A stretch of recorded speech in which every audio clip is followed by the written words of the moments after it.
Bonjour à tous et bienvenue dans Monsieur Mystic Horror Stories. Ce soir, nous nous aventurons au cœur de l'épine dorsale ombrageuse de l'Amérique, le Sentier des Appalaches. Un lieu hanté autant par la légende que par des événements réels. Dans l'épisode d'aujourd'hui, je vous présente les 8 histoires d'horreur vraies les plus perturbantes jamais émergées de ces montagnes anciennes. Toutes partagées par ceux qui marchent sur ces sentiers et survivent pour raconter leur histoire. Des rencontres glaçantes près d'abris abandonnés et les voix mystérieuses résonnant des vieux puits de mine aux randonneurs disparaissant sans laisser de traces, chaque récit a été méticuleusement reconstitué à partir de témoignages directs, de récits locaux et de registres de sentiers.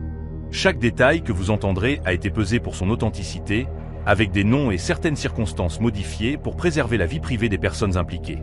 Si vous êtes nouveau ici, assurez-vous de vous abonner à Monsieur Mystic Horror Stories pour des explorations quotidiennes dans les histoires d'horreur vraies les plus sombres imaginables.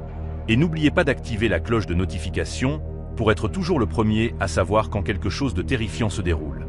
Si vous ou quelqu'un que vous connaissez avez vécu quelque chose d'inexplicable sur le Sentier des Appalaches ou ailleurs, partagez votre histoire dans les commentaires ci-dessous. Vous pourriez l'entendre présenter dans un futur épisode. Au début de septembre 2019, j'ai décidé de relever le défi d'une randonnée en solo à travers le parc national de Shenandoah en Virginie. Je m'appelle Tom et je randonnais depuis environ 15 ans à ce moment-là, avec beaucoup d'expérience en solo. Quand mon partenaire de randonnée habituel a annulé notre voyage prévu à cause d'engagement professionnel, j'ai pensé que ce serait l'opportunité parfaite pour me vider la tête et profiter de la solitude sur le sentier.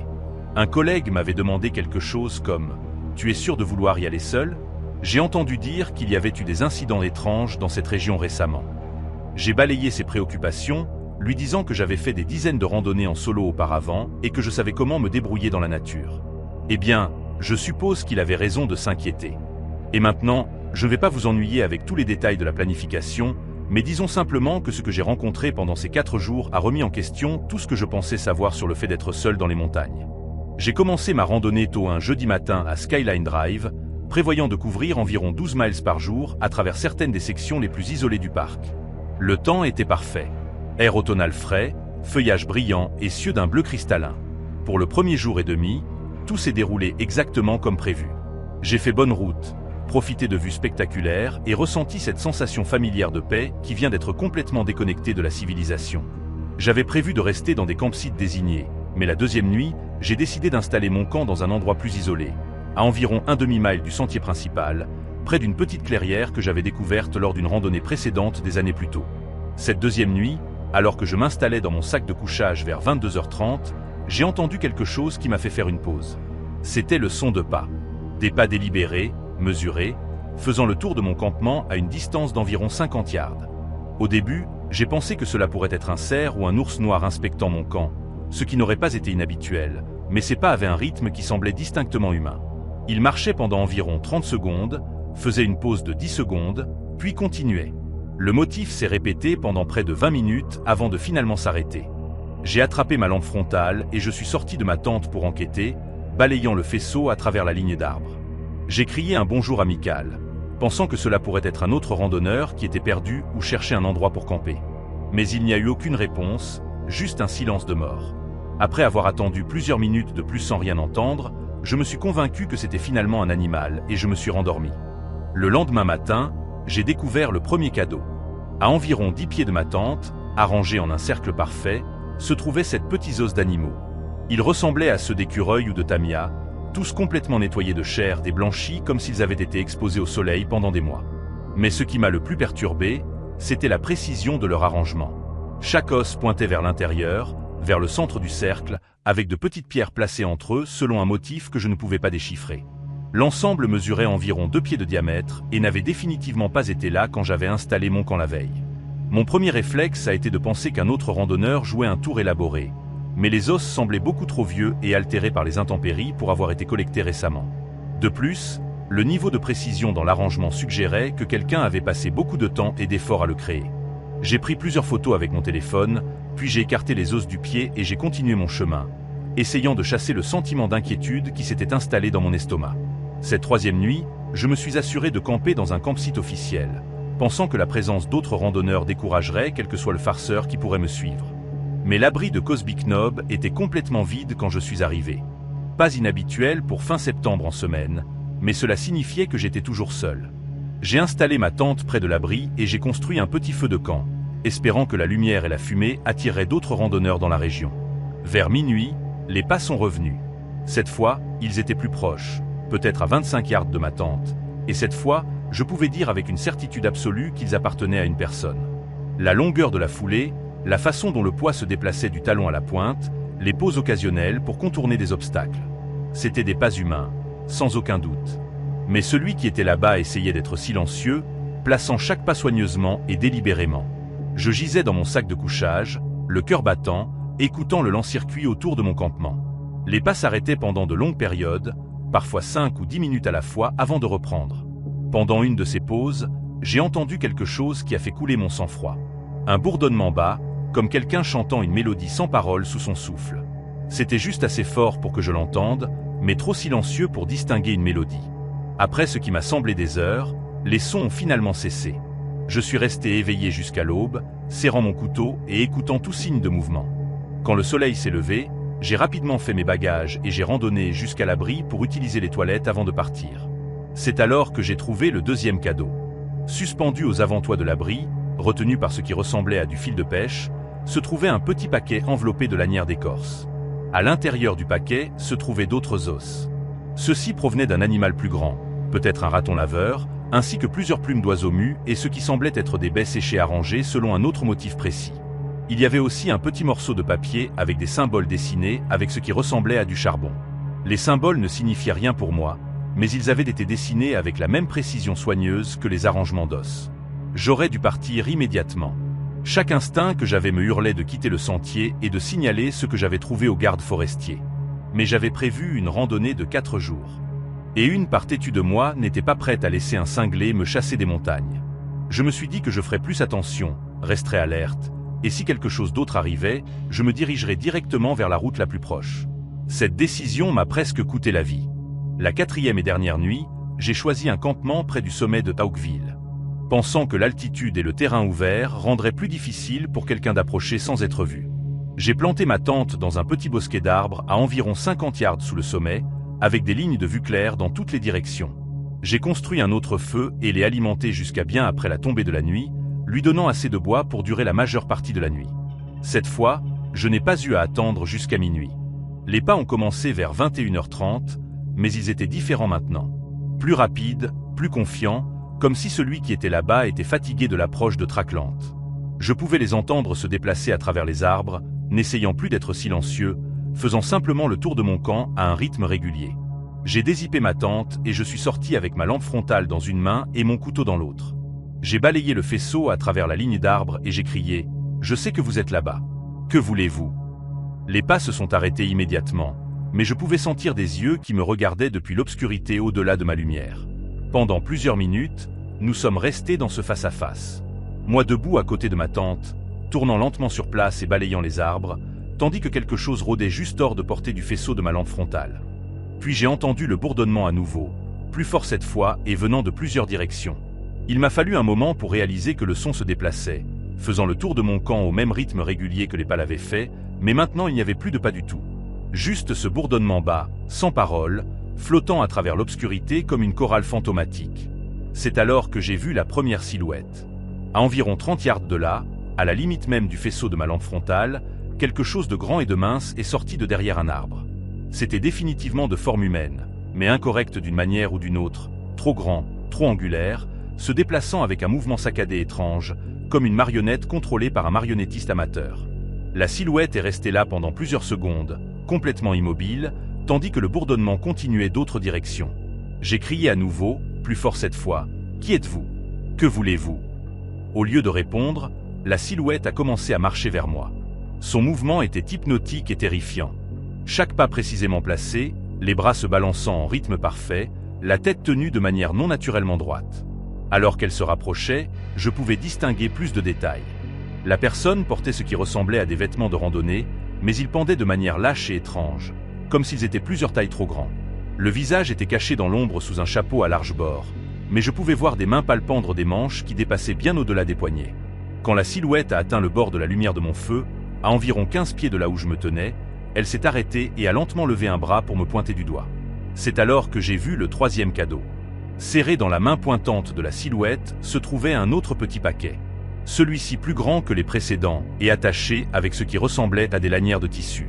Même à 15 pieds de distance, je pouvais voir des taches sombres sur le tissu et sentir quelque chose de rance et putride venant du paquet. La silhouette le tenait tendu vers moi comme une offrande, tandis que le bourdonnement de l'obscurité devenait plus fort et plus insistant. Je reculai vers ma tente, ne quittant pas des yeux la silhouette, et j'ai attrapé mon sac à dos. « Restez loin de moi », ai-je dit, essayant de garder ma voix stable. « Yepars. Laissez-moi tranquille. » La silhouette n'a pas bougé, mais le bourdonnement s'est soudainement arrêté.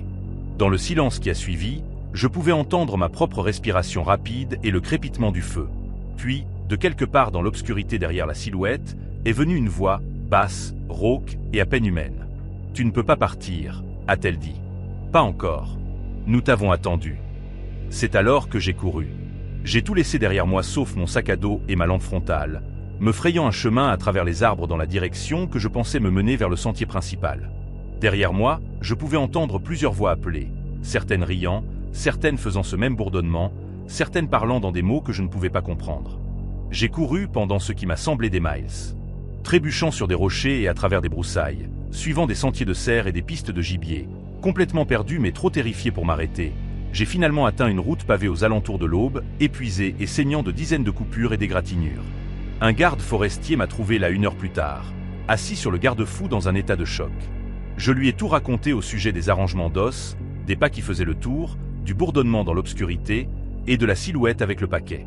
Il a écouté patiemment, puis m'a conduit à la station des gardes forestiers, où j'ai répété mon histoire à 2 autres fonctionnaires. Ils ont pris mes rapports au sérieux et ont organisé une recherche de la zone où j'avais campé. Ils ont trouvé ma tente et mon équipement abandonnés, ainsi que les restes de mon feu de camp. Mais ils ont aussi trouvé d'autres choses, plus d'arrangements d'os, certains beaucoup plus anciens et plus élaborés que ceux que j'avais vus. Cachés dans une petite cave à environ 1/4 de mile de mon campement, ils ont découvert ce qui semblait être un camp à long terme avec des provisions, des outils et des dizaines des paquets enveloppés de tissu que j'avais vu la silhouette porteur. Les gardes forestiers m'ont dit qu'ils avaient reçu des rapports similaires au cours des 2 dernières années. Des randonneurs décrivant être suivis, trouvant d'étranges arrangements d'os et d'autres objets, entendant des voix dans l'obscurité. Plusieurs personnes avaient signalé des rencontres avec des silhouettes inhabituellement grandes et minces qui se déplaçaient de manière perturbante. Mais j'étais la première personne à fournir des descriptions aussi détaillées et à rester assez longtemps pour une enquête approfondie. 3 semaines plus tard, les gardes forestiers ont arrêté un homme nommé Carl Morrison, qui vivait illégalement dans le parc depuis plus de 2 ans. Ils l'ont trouvé dans un abri de fortune au fond de la campagne, entouré des matériaux qu'il avait utilisés pour créer ses cadeaux pour les randonneurs de passage. Morrison avait des antécédents de maladie mentale et était apparemment devenu obsédé par ce qu'il appelait la collecte de spécimens de personnes qui s'aventuraient dans ce qu'il considérait comme son territoire. Mais voici la chose qui me garde encore éveillé certaines nuits. Morrison ne mesurait que 5 pieds 6 pouces et pesait peut-être 140 livres. La silhouette que j'ai vue cette nuit-là faisait bien plus de 6 pieds et se déplaçait de manière qu'aucune personne normale ne pourrait se déplacer. Quand j'ai mentionné cela aux gardes forestiers, ils ont suggéré que la peur et l'obscurité pouvaient déformer les perceptions. Que Morrison aurait pu porter une sorte de costume ou des chaussures à plateforme pour paraître plus grand et plus menaçant. Peut-être avait-il raison. Peut-être que ce que j'ai vu n'était qu'un homme déséquilibré jouant un jeu élaboré et terrifiant. Mais je sais ce que j'ai vu et je sais ce que j'ai entendu cette nuit-là. Et parfois, quand je suis seul dans la nature, je me surprends encore à écouter le son de pas mesurés faisant le tour juste hors de portée de la lumière de mon feu de camp. Parfois, dans le silence des bois, je crois entendre un bourdonnement lointain, comme si quelque chose attendait encore que je revienne pour recevoir son cadeau final. Je m'appelle David et en avril 2020, je traversais ce qu'on pourrait appeler une crise de la quarantaine. À 47 ans, récemment divorcé et me sentant complètement perdu dans la vie, j'ai décidé de prendre 3 semaines de congé et de tenter une randonnée en solo à travers les Great Smoky Mountains. J'avais fait beaucoup de randonnées auparavant, mais jamais rien d'aussi ambitieux ou isolé. Quand mon frère a demandé quelque chose comme « Es-tu sûr d'être prêt pour quelque chose d'aussi difficile en ce moment ?» Je lui ai dit que j'avais besoin de temps seul pour comprendre les choses, que la nature avait toujours été l'endroit où je trouvais la clarté. Eh bien, je suppose qu'il avait raison de remettre en question mon timing. Et maintenant, je ne vais pas vous ennuyer avec tous les détails personnels de pourquoi j'avais besoin de m'échapper. Mais disons simplement que ce que j'ai découvert sur ce sentier m'a appris que parfois, se perdre dans les montagnes n'est rien comparé à être perdu dans la vie. J'ai commencé ma randonnée à la tête de sentier de Cataract Falls, prévoyant de suivre le sentier des Appalaches vers le nord, à travers certaines des sections les plus isolées des Smokies. Les 4 premiers jours se sont déroulés exactement comme je l'avais espéré. Le temps était parfait. Le sentier était bien balisé. Et la solitude était exactement ce dont mon esprit troublé avait besoin. Je faisais en moyenne environ 14 miles par jour, campant dans des sites désignés et sentant lentement une partie de ce poids écrasant de mon mariage raté et de mes déceptions professionnelles commencer à se soulever. Le 5e jour, tout a changé.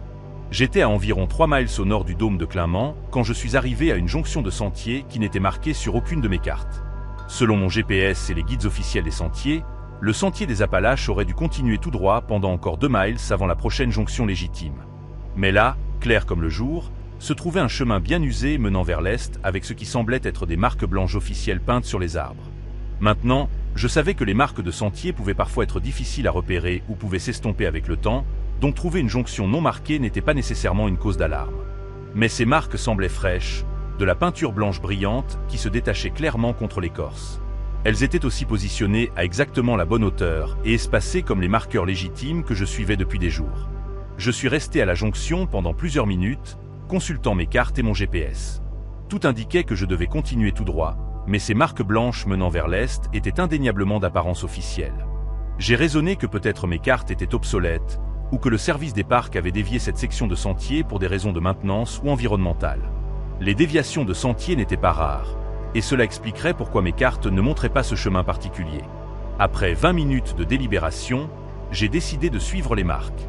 Le chemin semblait bien entretenu, et je pouvais voir d'autres marqueurs blancs disparaissant dans la forêt devant. Si c'était une déviation légitime, elle finirait par se reconnecter avec le sentier principal. Sinon, je pourrais toujours rebrousser chemin jusqu'à la jonction et continuer sur la route cartographiée. Pendant la première heure, le chemin semblait parfaitement normal.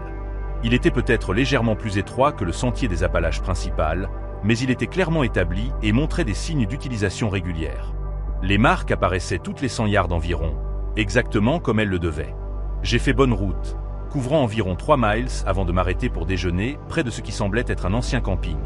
C'est alors que j'ai trouvé le premier signe perturbant caché partiellement sous une pile de feuilles près des restes froids d'un cercle de feu.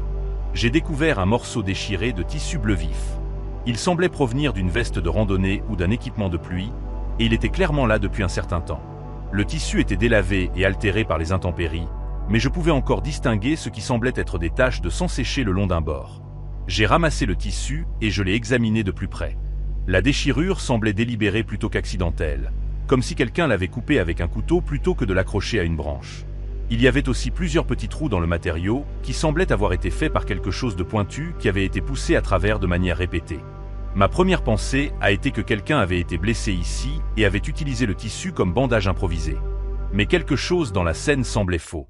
Le camping avait été utilisé assez récemment pour qu'il devrait y avoir d'autres signes de présence humaine. Emballage de nourriture, empreintes de pas, sol perturbé autour du cercle de feu. Au lieu de cela, tout sauf le tissu avait été méticuleusement nettoyé, comme si quelqu'un avait délibérément enlevé toute autre preuve de sa présence. J'ai fourré le tissu dans mon sac et j'ai continué à suivre les marques. Mais maintenant, je faisais beaucoup plus attention à mon environnement. Au cours des 2 heures suivantes, le chemin a commencé à sembler de plus en plus faux.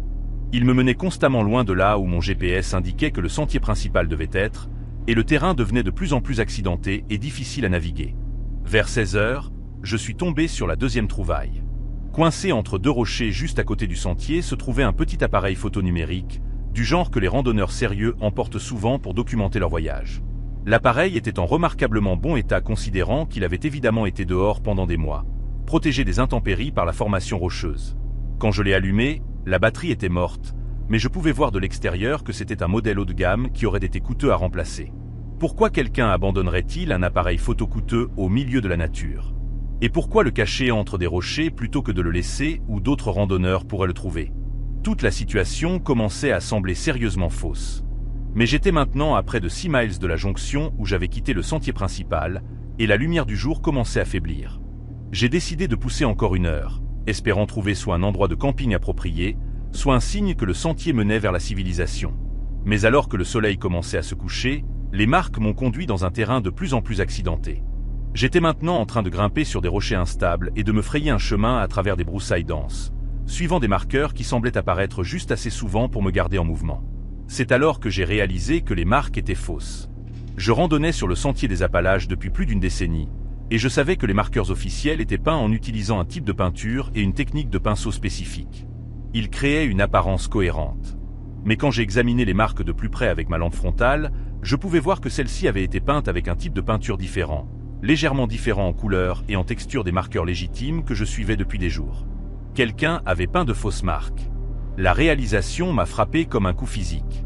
Quelqu'un avait délibérément créé un faux sentier complet avec des marqueurs convaincants conçus pour attirer les randonneurs loin de la sécurité du sentier principal. Mais pourquoi? Et qu'était-il arrivé au propriétaire du tissu et de l'appareil photo que j'avais trouvé? J'ai immédiatement sorti mon GPS pour prendre un relèvement vers le sentier légitime. Mais j'ai découvert que j'étais maintenant à près de 12 miles du sentier des Appalaches principal, au cœur d'une nature sauvage non marquée sans aucun chemin établi menant vers le retour. Pire, le terrain entre ma position actuelle et le sentier principal était extrêmement accidenté. Ravins escarpés, forêts denses et affleurements rocheux qui seraient périlleux à naviguer en plein jour, encore moins dans l'obscurité. Je n'avais pas d'autre choix que de faire camp où j'étais et d'essayer de trouver mon chemin le lendemain matin. J'ai trouvé un endroit relativement plat parmi de gros rochers et j'ai installé ma tente, mais je n'ai pas fait de feu. Quelque chose dans la situation semblait dangereux, et je ne voulais pas annoncer ma présence à qui que ce soit qui aurait pu créer ce faux sentier. Alors que je gisais dans mon sac de couchage cette nuit-là, je ne pouvais pas me débarrasser du sentiment que je n'étais pas seul dans ces montagnes. Chaque son, chaque branche qui se brisait ou chaque feuille qui bruissait semblait potentiellement menaçant. Vers minuit, j'ai entendu ce qui ressemblait à des voix au loin, trop loin et déformées par le terrain pour distinguer des mots, mais définitivement une conversation humaine. Je suis resté éveillé jusqu'à l'aube, écoutant et essayant de déterminer la direction des voix. Elles semblaient venir de quelque part devant moi, dans la direction où les fausses marques m'avaient mené. Quoi que ce soit là-bas, j'étais sûr que je ne voulais pas le rencontrer. Le lendemain matin, j'ai utilisé mon GPS pour tracer un cours vers le sentier principal, ignorant complètement les fausses marques. Il m'a fallu près de 8 heures de randonnée brutale à travers une nature sauvage non marquée pour couvrir la distance que j'avais parcourue en 6 heures sur le faux sentier. J'ai dû descendre en rappel 2 ravins escarpés et me frayer un chemin à travers des miles de broussailles denses, déchirant mes vêtements et mon équipement sur des épines et des branches. Quand j'ai finalement atteint le sentier des Appalaches, j'étais épuisé, déshydraté et saignant de dizaines de coupures. Mais j'étais vivant, et j'étais de retour sur un chemin légitime qui me mènerait à la sécurité. J'ai randonné directement jusqu'à la station de garde forestier la plus proche et j'ai signalé tout ce que j'avais trouvé. Les fausses marques, le tissu déchiré, l'appareil photo abandonné et les voix que j'avais entendues dans la nuit. Les gardes forestiers ont pris mon rapport très au sérieux et ont organisé une recherche immédiate de la zone. Ce qu'ils ont trouvé était pire que ce que j'avais imaginé. En suivant les fausses marques jusqu'à leur point final, ils ont découvert un campement rudimentaire caché dans un ravin profond à environ 2 miles de là où j'avais fait demi-tour. Le site contenait les effets personnels d'au moins 6 randonneurs différents. Sac à dos, sac de couchage, documents d'identification et objets personnels qui avaient clairement été pris à des personnes sur une période de plusieurs mois. Ils ont aussi trouvé Harold Wickham. Harold était un enseignant retraité de 63 ans de l'Ohio qui avait été signalé disparu 3 semaines plus tôt alors qu'il tentait une randonnée en solo à travers les Smokies. Les gardes forestiers l'ont trouvé dans un abri de fortune, dénutri et souffrant d'exposition, mais vivant. Il leur a dit qu'il avait suivi les fausses marques tout comme moi, mais quand il avait essayé de faire demi-tour, il s'était complètement perdu et s'était blessé à la cheville dans une chute. Selon Harold, il avait survécu avec un minimum de nourriture et d'eau tout en essayant de signaler son détresse. Mais le ravin était trop profond et isolé pour que son sifflet d'urgence ou son miroir soit efficace. Il avait vu des signes que quelqu'un d'autre était dans la région, des empreintes autour de son abri, de la nourriture qui avait été déplacée ou prise, mais il n'avait jamais vu qui c'était. Les gardes forestiers n'ont jamais trouvé la personne responsable de la création du faux sentier, mais ils ont découvert que des incidents similaires avaient été signalés dans d'autres zones isolées du parc au cours de l'année écoulée. Quelqu'un créait systématiquement de faux sentiers conçus pour attirer les randonneurs dans des situations dangereuses. Bien que leur motivation ultime soit restée un cléard, Harold s'est complètement rétabli, et l'appareil photo que j'avais trouvé contenait des photos de 3 randonneurs différents qui avaient apparemment été victimes du même stratagème. Les gardes forestiers ont pu identifier 2 d'entre eux à partir des photos et ont confirmé que tous 2 avaient été signalés disparus au cours des 6 derniers mois. J'ai complété ma randonnée prévue après quelques jours de repos, mais je n'ai plus jamais fait confiance à un marqueur de sentier sans le confirmer par rapport à plusieurs cartes et lectures GPS. Et parfois, quand je randonne seul dans des zones isolées, je me surprends encore à me demander ce qui serait arrivé si j'avais continué à suivre ces fausses marques dans ce ravin, et si j'aurais été assez fort pour survivre à ce qui attendait là-bas dans l'obscurité. Ce qui rend cette histoire particulièrement mystérieuse, c'est que les enquêteurs ont trouvé des symboles étranges gravés dans l'écorce des arbres près du campement. Des symboles qui ne correspondaient à aucun système de marquage connu. Certains disent que ces marques ressemblaient à d'anciens symboles utilisés par des cultes de montagne qui opéraient dans les Appalaches au XIXe siècle, des groupes qui prétendaient communiquer avec des esprits de la forêt et qui marquaient leur territoire rituel avec des signes que seuls les initiés pouvaient reconnaître. Peut-être que le créateur du faux sentier n'était pas simplement un prédateur ordinaire, mais quelqu'un qui suivait d'anciennes traditions sombres, utilisant le labyrinthe comme un moyen de sélectionner des victimes pour des rituels dont nous ne comprenons pas la nature. En octobre 2018, j'ai décidé d'emmener ma femme Sarah et notre fils Tom de 12 ans dans ce qui était censé être un voyage de randonnée familiale mémorable le long d'une section du sentier des Appalaches près de Dalton, Massachusetts. Nous avions parlé de faire plus d'activités de plein air ensemble, et après des mois de planification, nous avons finalement dégagé un long week-end pour cette aventure. Un collègue avait mentionné quelque chose comme « Tu es sûr de vouloir emmener l'enfant dans une section aussi isolée ?» J'ai entendu dire qu'il y avait eu des incidents étranges là-haut récemment. J'ai balayé ses préoccupations, lui disant que nous étions des randonneurs de jour expérimentés et que Tom était assez âgé pour gérer quelques nuits dans la nature. Eh bien, je suppose qu'il avait raison de s'inquiéter. Et maintenant, je ne vais pas vous ennuyer avec toute la logistique de la planification d'un voyage de randonnée familiale en sac à dos, mais disons simplement que ce que nous avons rencontré à cet abri de sentier a changé notre façon de penser sur la sécurité supposée des zones de camping désignées. Nous avons commencé notre randonnée un jeudi après-midi à la mi-octobre, prévoyant de passer 3 nuits sur le sentier avant de revenir à notre voiture. Le feuillage automnal était spectaculaire, et Tom était excité de camper dans ce qu'il appelait la vraie nature pour la première fois. Nous avons fait bonne route le premier jour, couvrant environ 8 miles avant d'atteindre l'abri de coude juste alors que le soleil commençait à se coucher. Les abris de sentier sont censés être des refuges sûrs pour les randonneurs. Des structures à 3 murs avec un toit, construites et entretenues par des clubs de randonnée et des services de parc spécifiquement pour fournir un hébergement de nuit le long des sentiers de longue distance. La plupart suivent une politique de premier arrivé, premier servi, et il est courant de partager l'espace de l'abri avec d'autres randonneurs. Nous avions utilisé des abris de nombreuses fois auparavant lors de voyages plus courts, et cela avait toujours été des expériences positives. Mais quelque chose semblait faux à propos de l'abri de coude dès le moment où nous sommes arrivés. L'abri lui-même semblait normal. Une structure standard en rondin à 3 murs avec un plancher en bois et un toit en métal, positionnée dans une petite clairière à environ 50 yards du sentier principal. Mais la zone autour semblait comme si quelqu'un vivait là depuis une période prolongée. Il y avait des effets personnels éparpillés autour qui n'appartenaient clairement pas à des randonneurs de passage. Des marmites de cuisine, des outils, de la corde, des bâches, et ce qui semblait être des modifications semi-permanentes à la structure de l'abri. Le plus préoccupant était une grande bâche tendue entre des arbres derrière l'abri, créant un espace supplémentaire complètement caché du sentier. Sous cette bâche, nous pouvions voir d'autres affaires, des sacs de couchage, des contenants de nourriture, et ce qui ressemblait à du matériel de surveillance, y compris des jumelles et une longue vue. Tom a immédiatement demandé « Papa, est-ce que quelqu'un vit ici ?»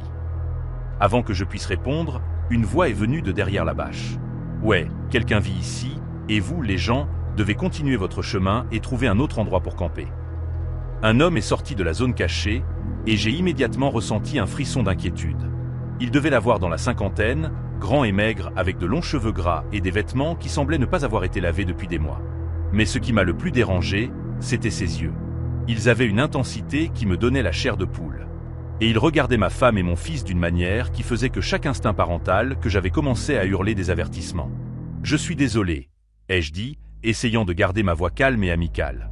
Nous ne réalisions pas que quelqu'un séjournait ici. C'est un abri public, non? Nous prévoyions de camper ici ce soir. L'homme s'est approché et j'ai pu voir qu'il portait un grand couteau de chasse à sa ceinture. « Abri public ?» a-t-il dit avec un rire dur. « Je m'occupe de cet endroit depuis 2 ans. J'ai construit cette zone arrière. Je garde la source d'eau claire. Je répare les dégâts des tempêtes.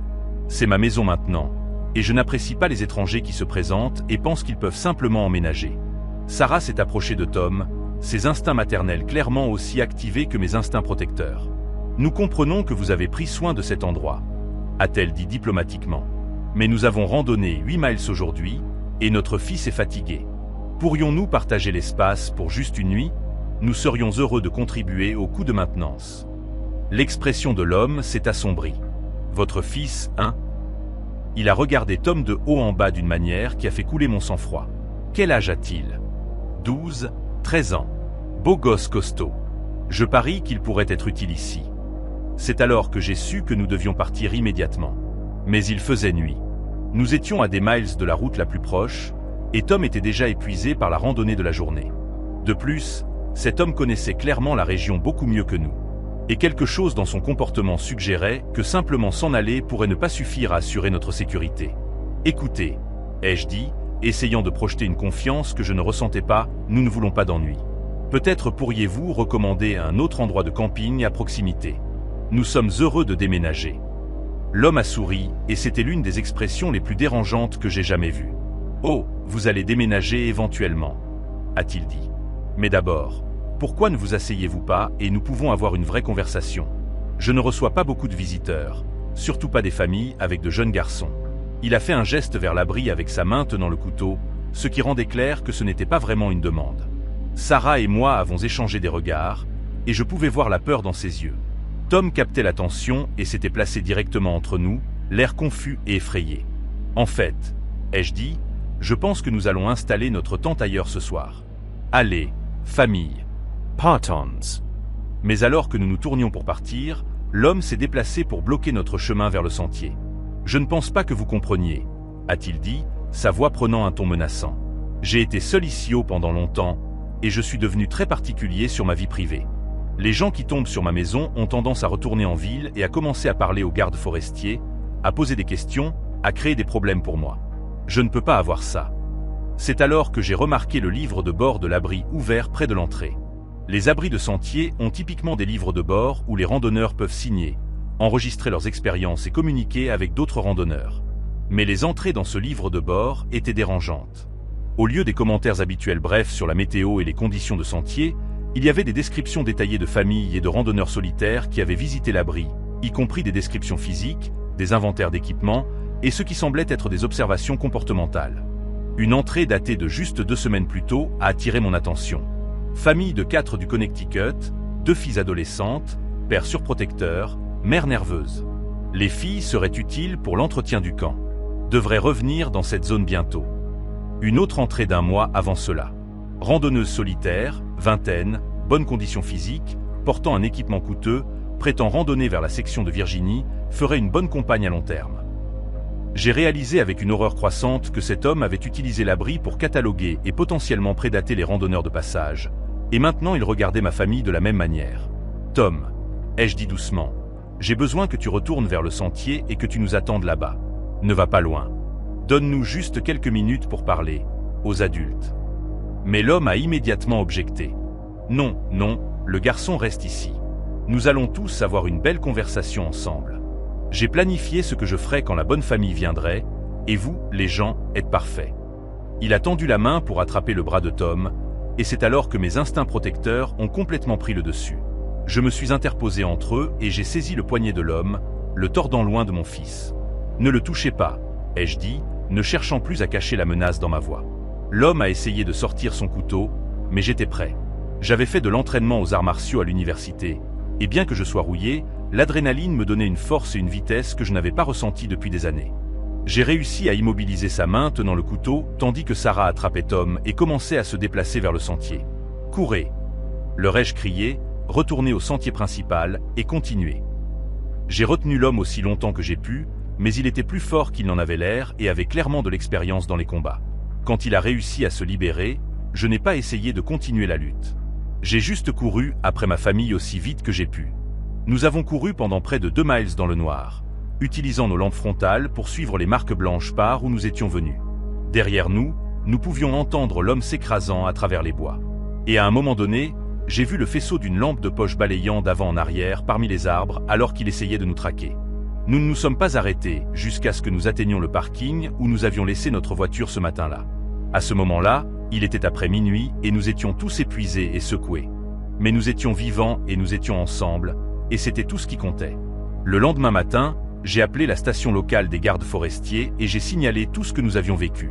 Les gardes forestiers ont pris notre rapport très au sérieux et ont immédiatement organisé une recherche de la zone de l'abri de coude. Ce qu'ils ont trouvé a confirmé nos pires craintes. L'homme, qui s'est avéré s'appeler Marcus Fletcher, vivait illégalement dans la zone de l'abri depuis plus de 2 ans. Il avait créé un campement élaboré avec plusieurs cachettes et positions de surveillance qui lui permettaient d'observer les randonneurs sans être détectés. Dans ses possessions, ils ont trouvé des dossiers détaillés sur des dizaines de randonneurs, y compris des photographies prises sans permission, des copies de documents d'identification qu'il avait sommo obtenus, et ce qui semblait être des plans pour enlever des individus spécifiques. Le plus dérangeant étaient les entrées dans plusieurs carnets décrivant ce qu'il appelait son projet de collection. Fletcher avait apparemment planifié d'enlever graduellement des randonneurs, surtout des familles avec des enfants, et de les forcer à l'aider à construire ce qu'il décrivait comme une communauté de nature durable où il serait le leader. Les gardes forestiers ont aussi trouvé des preuves que Fletcher avait interféré avec d'autres randonneurs de manière qui allait bien au-delà de notre rencontre. Il avait déplacé ou détruit des marqueurs de sentiers pour confondre les gens, contaminé des sources d'eau pour forcer les randonneurs à compter sur lui pour de l'aide, et dans au moins 2 cas avait apparemment suivi des randonneuses pendant des miles avant qu'elles ne réussissent à atteindre des zones peuplées. Fletcher a été arrêté et a finalement plaidé coupable à plusieurs charges, y compris le harcèlement, l'agression et l'occupation illégale de terres publiques. Pendant son audience de condamnation, nous avons appris qu'il avait de longs antécédents de comportement antisocial et qu'il vivait hors des sentiers battus dans divers endroits depuis près d'une décennie. Mais voici ce qui me préoccupe encore à propos de toute l'expérience. Fletcher n'était qu'un homme opérant dans une petite section d'un sentier qui s'étend sur plus de 2000 miles. Combien d'autres Marcus Fletcher sont là-bas, utilisant l'isolement et la vulnérabilité des zones de nature pour prédater des innocents? Nous randonnons toujours en famille, mais nous ne restons plus jamais dans des abris de sentiers. Et je porte toujours plus qu'un simple couteau quand nous campons dans des zones isolées, parce que j'ai appris cette nuit-là que parfois les prédateurs les plus dangereux dans la nature marchent sur 2 jambes et savent exactement comment exploiter la confiance et la bonne volonté de la communauté des randonneurs. Tom a 20 ans maintenant, et il parle encore de cette nuit parfois. Il dit que cela lui a appris qu'avoir peur n'est pas lâche, c'est intelligent.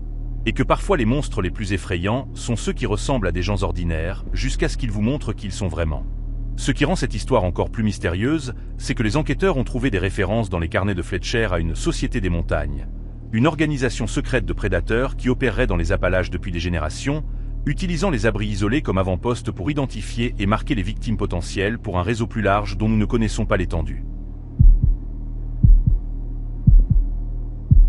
Je m'appelle Rebecca Martinez, et en mai 2021, j'ai décidé de tenter ma première randonnée en solo le long du sentier des Appalaches à travers la Virginie occidentale, spécifiquement le tronçon près de Harper's Ferry.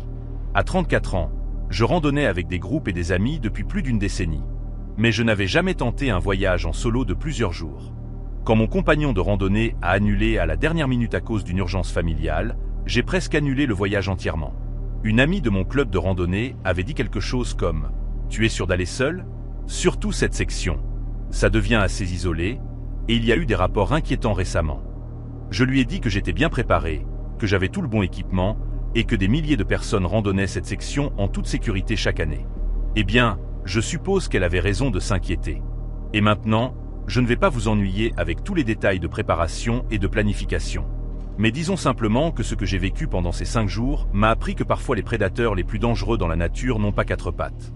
J'ai commencé ma randonnée tôt un mercredi matin en mai, prévoyant de couvrir environ 12 miles par jour à travers certaines des sections les plus historiques et pittoresques du sentier. Le temps était parfait. Cieux dégagés, température confortable, et les fleurs sauvages de printemps étaient en pleine floraison. Mon plan était de randonner vers le nord depuis Harper's Ferry jusqu'à Front-Royal, Virginie, en restant dans des campsites et des abris désignés le long du chemin. Le premier jour s'est déroulé exactement comme prévu. J'ai fait bonne route, profité de la solitude, et me sentais confiante dans ma décision de relever ce défi seul. J'ai passé ma première nuit à l'abri d'Edgarvey, où j'ai rencontré un couple sympathique de Pennsylvanie qui faisait une randonnée de section vers le sud. Nous avons partagé des informations sur le sentier et passé une soirée agréable autour d'un petit feu de camp avant de nous coucher. Le deuxième jour a commencé normalement aussi, mais vers midi, j'ai rencontré un autre randonneur solitaire se dirigeant dans la même direction que moi.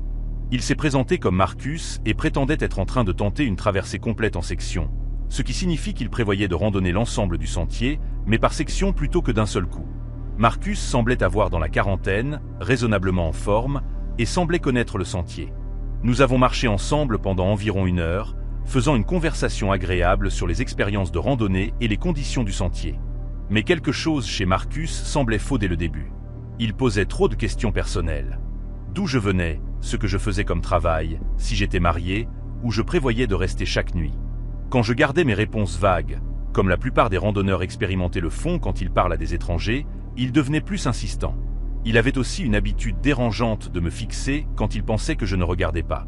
Et ses questions sur mes plans de camping semblaient plus une interrogation qu'une conversation de sentier décontracté. Après environ d'une heure de randonnée ensemble, j'ai dit à Marcus que je préférais randonner à mon propre rythme et suggéré que nous nous séparions. Il semblait déçu mais accepté, disant qu'il allait prendre une pause plus longue à la prochaine source d'eau. Quoi qu'il en soit, j'ai accéléré le pas et mis de la distance entre nous, soulagé d'être à nouveau seul. Mais ce soulagement a été de courte durée. Environ 3 heures plus tard, alors que j'installais ma tente à mon campsite prévu près de Crampton Gap, j'ai entendu des pas s'approcher à travers les bois. C'était Marcus, prétendant qu'il avait fait meilleur temps que prévu et avait décidé de camper au même endroit. Cela m'a semblé étrange parce qu'il y avait plusieurs autres zones de camping appropriées le long de cette section de sentier et cela semblait une sacrée coïncidence que nous finissions au même endroit. J'étais poli mais gardais mes distances, installant mon camp à environ 50 yards de là où Marcus établissait son site. Alors que le soir approchait, il n'arrêtait pas d'essayer de commencer des conversations et suggérait que nous partagions un feu de camp. J'ai refusé, disant que j'étais fatigué et prévoyais me coucher tôt. Mais tout au long de la nuit, je pouvais voir le faisceau de sa lampe frontale se déplacer autour de la zone du campsite, et plusieurs fois j'ai entendu des pas près de ma tente. Le 3e jour, je me suis levé tôt et j'ai fait mes bagages rapidement, espérant avoir une longueur d'avance et éviter un autre jour de compagnie non désiré. Mais quand j'ai atteint l'abri suivant vers l'heure du déjeuner, Marcus était déjà là, assis calmement comme s'il m'avait attendu. « Comment es-tu arrivé ici si vite ?» ai-je demandé, réellement confuse. Selon mes cartes et mon GPS, il n'aurait pas dû être capable d'atteindre cet endroit avant moi, à moins qu'il n'ait commencé à randonner beaucoup plus tôt ou qu'il se déplace significativement plus vite que ce qui semblait possible pour quelqu'un portant un sac à dos complet.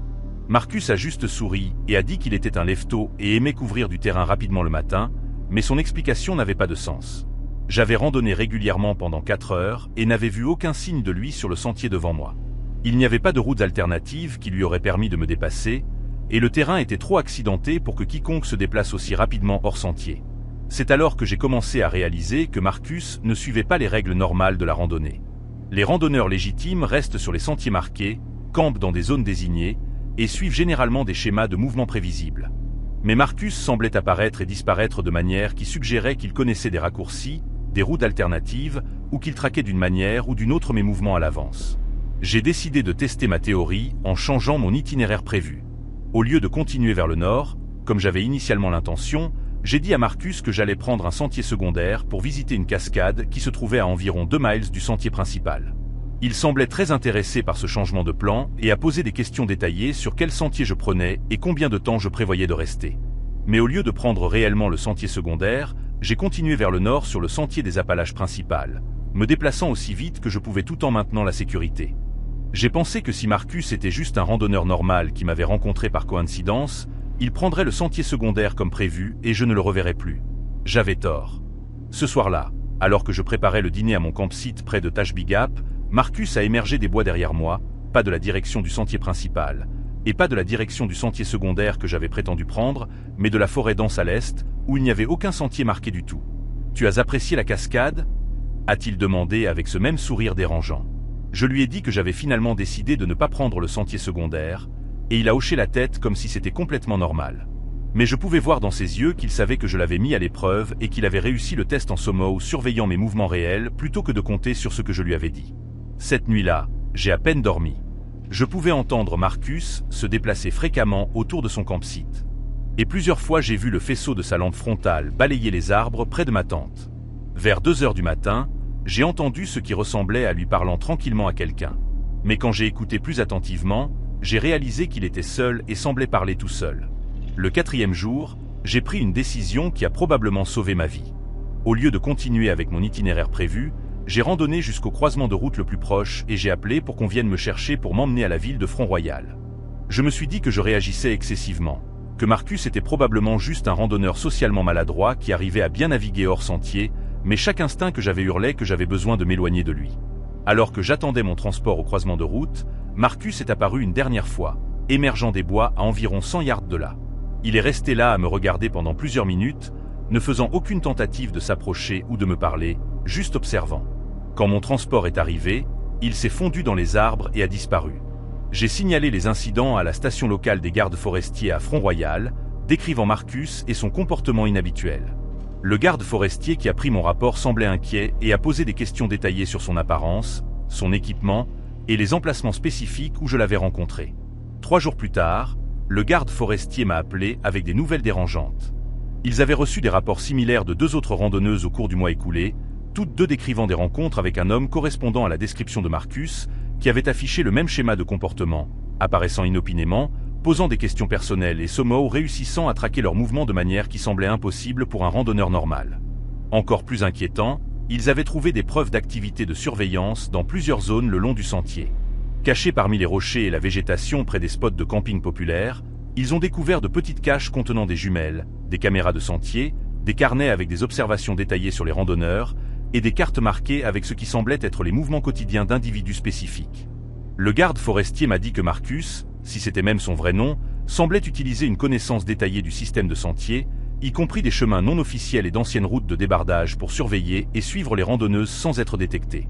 Son schéma était d'établir un contact initial avec des cibles potentielles, de recueillir des informations sur leurs plans, puis d'utiliser sa connaissance des routes alternatives pour traquer leurs mouvements tout en restant cachés. Ils ne l'ont jamais attrapé. Malgré la mise en place de surveillance aux endroits où il avait été aperçu et la coordination avec les gardes forestiers de toute la région, Marcus semblait avoir disparu aussi mystérieusement qu'il était apparu. Le garde forestier a spéculé qu'il avait peut-être déménagé vers une autre section de sentier où se cachait jusqu'à ce que la tension s'estompe. Mais voici ce qui me tente vraiment à propos de l'expérience. Combien de temps Marcus m'avait-il regardé avant de faire ce premier contact? Combien savait-il de mes plans, de mon passé, de mes vulnérabilités? Et qu'est-ce qui se serait passé si je n'avais pas fait confiance à mes instincts et n'avais pas quitté le sentier quand je l'ai fait? Le garde forestier m'a dit qu'à son avis, Marcus était presque certainement ce que les forces de l'ordre appellent un délinquant préférentiel. Quelqu'un qui cible spécifiquement des victimes dans des environnements isolés, où ils ont un contrôle maximum et un risque minimum d'intervention. La nature sauvage fournit le terrain de chasse parfait pour de tels prédateurs parce que les victimes sont isolées, l'aide est loin, et l'immensité du terrain rend facile de cacher les preuves de crime. Je randonne encore, mais je ne randonne plus jamais seul, et j'informe toujours plusieurs personnes de mes plans exacts et je fais des points réguliers. Plus important encore, j'ai appris à faire complètement confiance à mes instincts. Si quelque chose semble faux, c'est probablement faux, et aucune quantité de politesse ou de convention sociale ne vaut le risque pour votre sécurité. Le sentier des Appalaches est généralement un endroit sûr et accueillant, rempli de gens gentils et généreux qui incarnent le meilleur de la communauté des randonneurs. Mais c'est aussi un endroit où les prédateurs savent qu'ils peuvent trouver des cibles vulnérables loin de l'aide. Marcus m'a appris que les animaux les plus dangereux dans la nature marchent parfois sur 2 jambes et savent exactement comment exploiter notre confiance en la bonne volonté.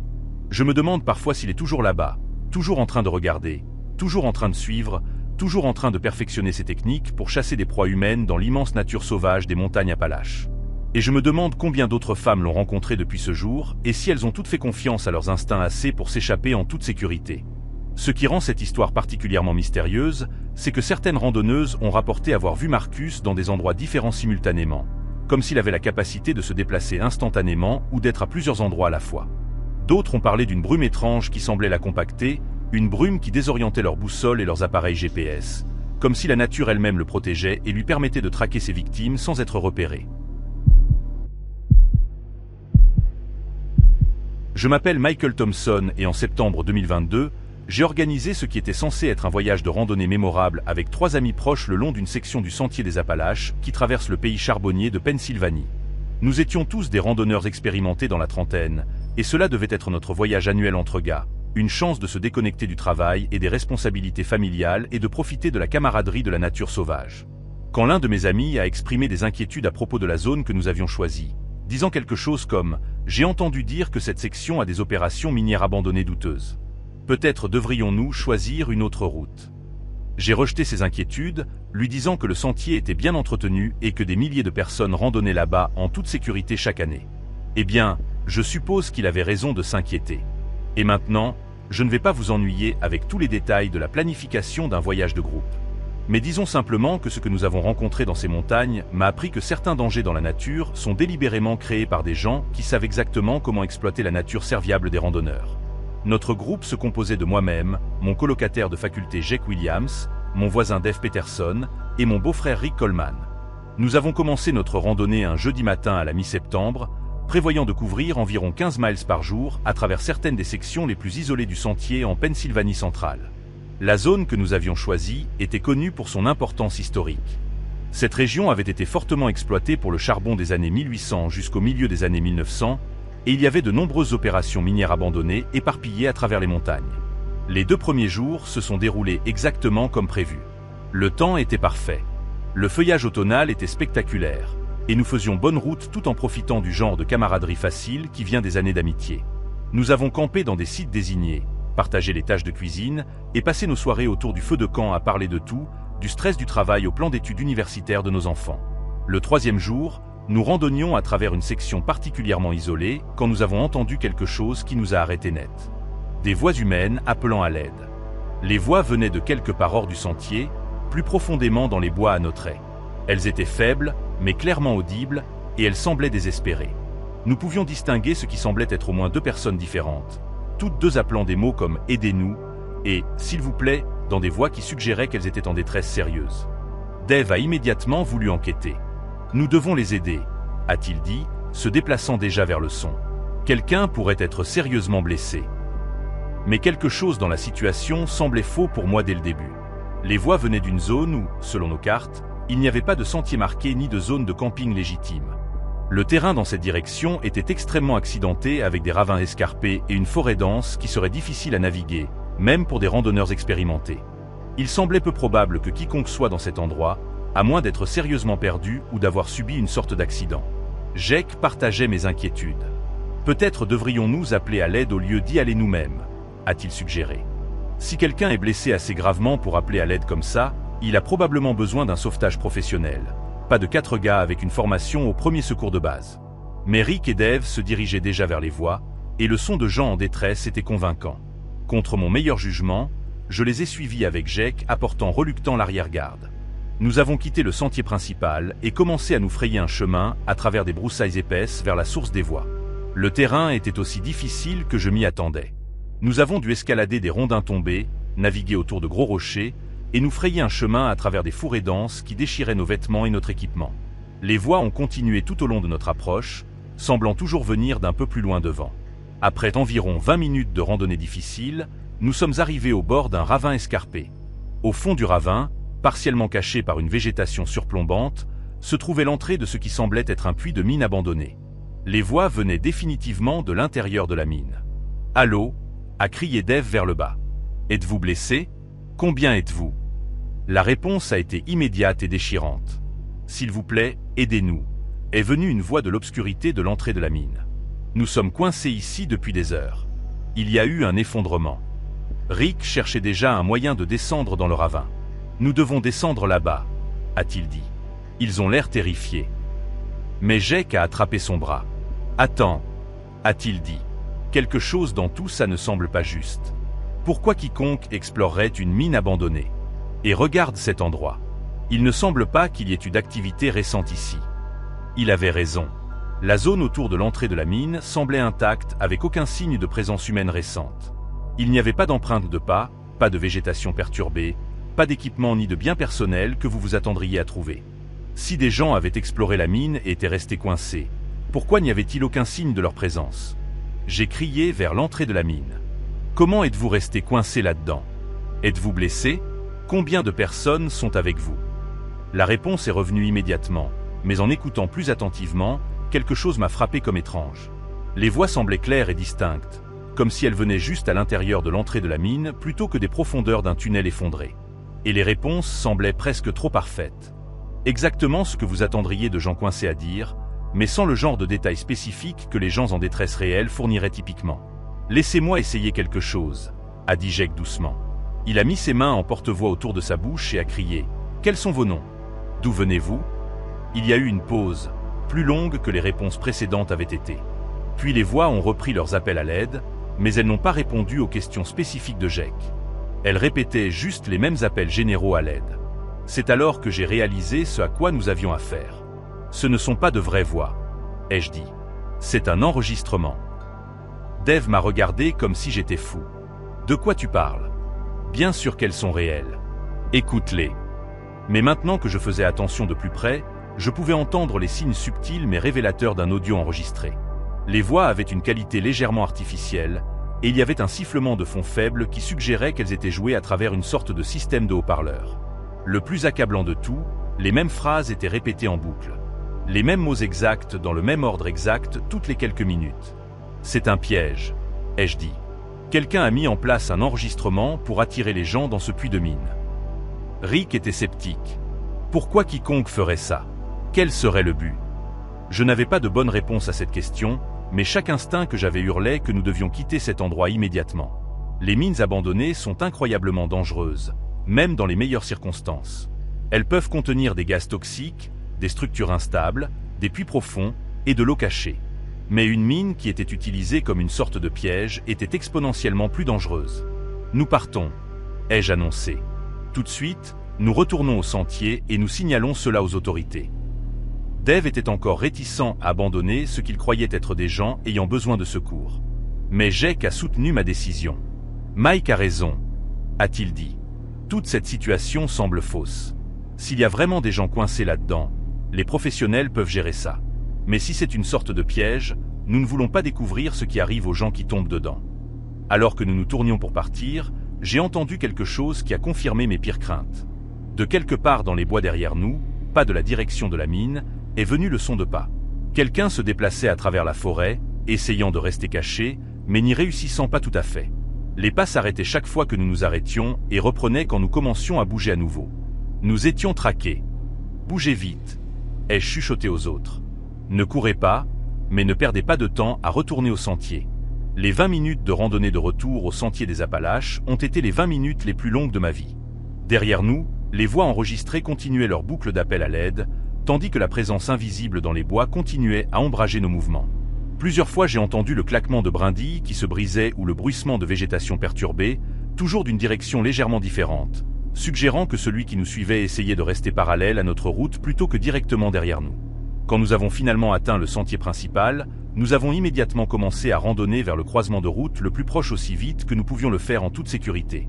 Aucun de nous n'a parlé de ce que nous avions vécu jusqu'à ce que nous soyons à plusieurs miles du site de la mine, mais je pouvais voir sur leur visage que les autres avaient aussi réalisé le danger que nous avions évité de justesse.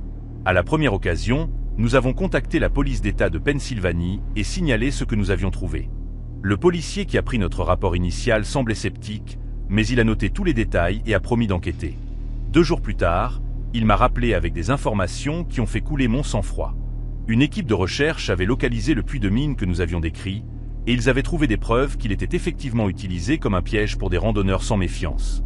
Les voix enregistrées étaient jouées à travers un système de haut-parleurs alimenté par batterie cachée près de l'entrée de la mine, conçu pour attirer les gens à enquêter. Mais plus dérangeant était ce qu'ils ont trouvé à l'intérieur de la mine elle-même. Le puits avait été délibérément déstabilisé avec des explosifs stratégiquement placés. Quiconque entrait dans la mine aurait déclenché un effondrement qui les aurait enterrés vivants sans espoir de sauvetage. Toute l'installation était conçue pour tuer des gens et faire paraître leurs morts comme des accidents. Près du site de la mine, ils ont aussi trouvé un campsite qui avait été occupé pendant une période prolongée. Le campsite contenait des cartes détaillées du système de sentier local, du matériel de surveillance et des carnets remplis d'observations sur les randonneurs qui avaient passé par la zone. Le plus glaçant étaient les comptes, des marques indiquant combien de personnes s'étaient approchées de la mine en réponse aux voix enregistrées et combien étaient réellement entrées. Selon les preuves qu'ils ont trouvées, au moins 3 groupes de randonneurs étaient tombés dans le piège au cours du mois précédent. Aucun de ces randonneurs n'avait jamais été signalé disparu, ce qui suggérait que le coupable ciblait spécifiquement des personnes qui randonnaient seules ou en petits groupes sans itinéraire détaillé qui déclencheraient des efforts de recherche immédiats s'ils ne donnaient pas de nouvelles. Ils n'ont jamais attrapé la personne responsable. Malgré une enquête extensive et une coordination avec plusieurs agences d'application de la loi, celui qui avait créé ce piège de mort élaboré semblait avoir disparu dès qu'il avait réalisé que son stratagème avait été découvert. Mais voici ce qui me hante le plus à propos de l'expérience. Combien d'autres pièges similaires pourraient être éparpillés à travers l'immense nature sauvage du système du sentier des Appalaches? Combien de randonneurs disparus dont les disparitions sont attribuées à s'être perdus ou blessés pourraient en fait être des victimes de stratagèmes de meurtre délibérés conçus pour ressembler à des accidents? L'enquêteur m'a dit que ce n'était pas un incident isolé. Au cours de la dernière décennie, il y avait eu plusieurs rapports de stratagèmes similaires. Des enregistrements utilisés pour attirer des randonneurs dans des situations dangereuses. Des marqueurs de sentiers délibérément déplacés pour mener des gens dans des zones dangereuses et des campsites piégés pour causer des blessures ou des morts qui sembleraient accidentelles. La nature sauvage attire des gens qui veulent échapper à la civilisation. Et malheureusement, Cela inclut des gens qui veulent échapper à la civilisation spécifiquement pour pouvoir prédater sur les autres sans interférence des forces de l'ordre. L'immensité et la nature isolée d'endroits comme le sentier des Appalaches en font des terrains de chasse parfaits pour des prédateurs humains qui comprennent que les victimes peuvent disparaître sans laisser de traces et que les preuves de crime peuvent être facilement cachées ou détruites. Nous avons complété notre voyage de randonnée, mais l'expérience a fondamentalement changé notre approche des activités de nature sauvage. Nous portons maintenant des dispositifs de communication satellite, déposons des itinéraires détaillés auprès de plusieurs personnes, et avons développé des protocoles pour gérer des situations qui semblent trop commodes ou trop convaincantes pour être légitimes. Plus important encore, nous avons appris que les prédateurs les plus dangereux dans la nature sont souvent ceux qui comprennent la psychologie humaine assez bien pour exploiter notre instinct naturel d'aider les autres en détresse. La personne qui a créé ce piège de puits de mine savait exactement comment manipuler la compassion et l'héroïsme des bonnes personnes, transformant ces vertus en armes qui pouvaient être utilisées pour les détruire. Parfois je me demande si nous étions les cibles prévues ce jour-là, ou si nous étions juste assez chanceux pour comprendre la tromperie avant qu'il ne soit trop tard. Mais je ne me demande jamais si nous avons pris la bonne décision en nous éloignant. Parce que parfois la chose la plus courageuse que vous puissiez faire est de refuser d'être un héros. Ce qui rend cette histoire particulièrement mystérieuse, c'est que les enquêteurs ont trouvé des références dans les carnets du coupable à des « esprits des profondeurs », des entités surnaturelles que certains mineurs du 19e siècle croyaient habiter les profondeurs de la Terre. Ces esprits étaient censés exiger des sacrifices humains pour permettre l'extraction sur du charbon. Et certains croient que le créateur du piège n'était pas simplement un meurtrier, mais quelqu'un qui essayait d'apaiser ces anciennes entités avec des offrandes de sang. Je m'appelle Ashley Coleman et en juin 2021, j'essayais ma première randonnée en solo le long du sentier des Appalaches à travers la nature sauvage isolée près de la frontière entre la Caroline du Nord et le Tennessee. À 28 ans, je me considérais comme une randonneuse de jour expérimentée, mais je n'avais jamais tenté un voyage en solo de plusieurs jours dans une zone aussi isolée. Quand mon père a exprimé des inquiétudes à propos de moi randonnant seul dans cette région particulière, disant quelque chose comme « J'ai entendu dire qu'il y avait eu des rapports étranges de cette zone récemment, et ça devient assez isolé là-haut. » Je l'ai assuré que j'étais bien préparé et que le sentier était généralement sûr pour les randonneuses en solo. Eh bien, je suppose qu'il avait raison de s'inquiéter. Et maintenant, je ne vais pas vous ennuyer avec tous les détails de la planification de ma première aventure en solo sérieuse. Mais disons simplement que ce que j'ai rencontré pendant cette tempête m'a appris que parfois les situations les plus dangereuses surgissent d'accepter de l'aide quand vous êtes le plus vulnérable et désespéré. J'ai commencé ma randonnée un mardi matin à la mi-juin, prévoyant de couvrir environ 10 miles par jour à travers certaines des sections les plus pittoresques et difficiles du sentier. Les prévisions météo avaient été claires quand j'ai commencé, mais dès le deuxième jour, les conditions s'étaient rapidement détériorées. Ce qui avait commencé comme de légères averses d'après-midi s'est rapidement développé en un système d'orage sérieux qui a apporté de fortes pluies, des éclairs dangereux et des températures qui ont chuté de près de 20 degrés par rapport au début de la journée. Vers la fin de l'après-midi du deuxième jour, j'étais trempé malgré mon équipement de pluie, frissonnant sans contrôle et luttant pour maintenir mon équilibre sur le sentier de plus en plus boueux et glissant. La tempête s'intensifiait plutôt que de passer comme je l'avais espéré, et je commençais à faire face à une situation potentiellement dangereuse. L'hypothermie était une préoccupation réelle, et installer ma tente au milieu d'un orage avec éclairs aurait été extrêmement risqué. C'est alors que j'ai vu les lumières devant moi à travers les arbres. Au début, j'ai pensé que cela pourrait être un autre randonneur avec une lampe frontale particulièrement brillante, mais en me rapprochant, j'ai réalisé que les lumières étaient stationnaires et beaucoup trop brillantes pour provenir d'un équipement de camping personnel. À travers la pluie et le brouillard, je pouvais distinguer ce qui semblait être un petit bâtiment ou une installation de quelque sorte, complètement caché du sentier principal et non marqué sur aucune de mes cartes. La structure ressemblait à une sorte d'installation d'entretien de sentier ou d'abri d'urgence, un bâtiment d'un étage avec plusieurs fenêtres brillant d'une lumière chaude, et ce qui semblait être une zone couverte où du matériel ou des véhicules pourraient être stockés. Il n'y avait pas de panneau ni de marqueur indiquant ce qu'était l'installation, mais la présence de lumières électriques suggérait qu'il s'agissait d'une sorte d'opération officielle.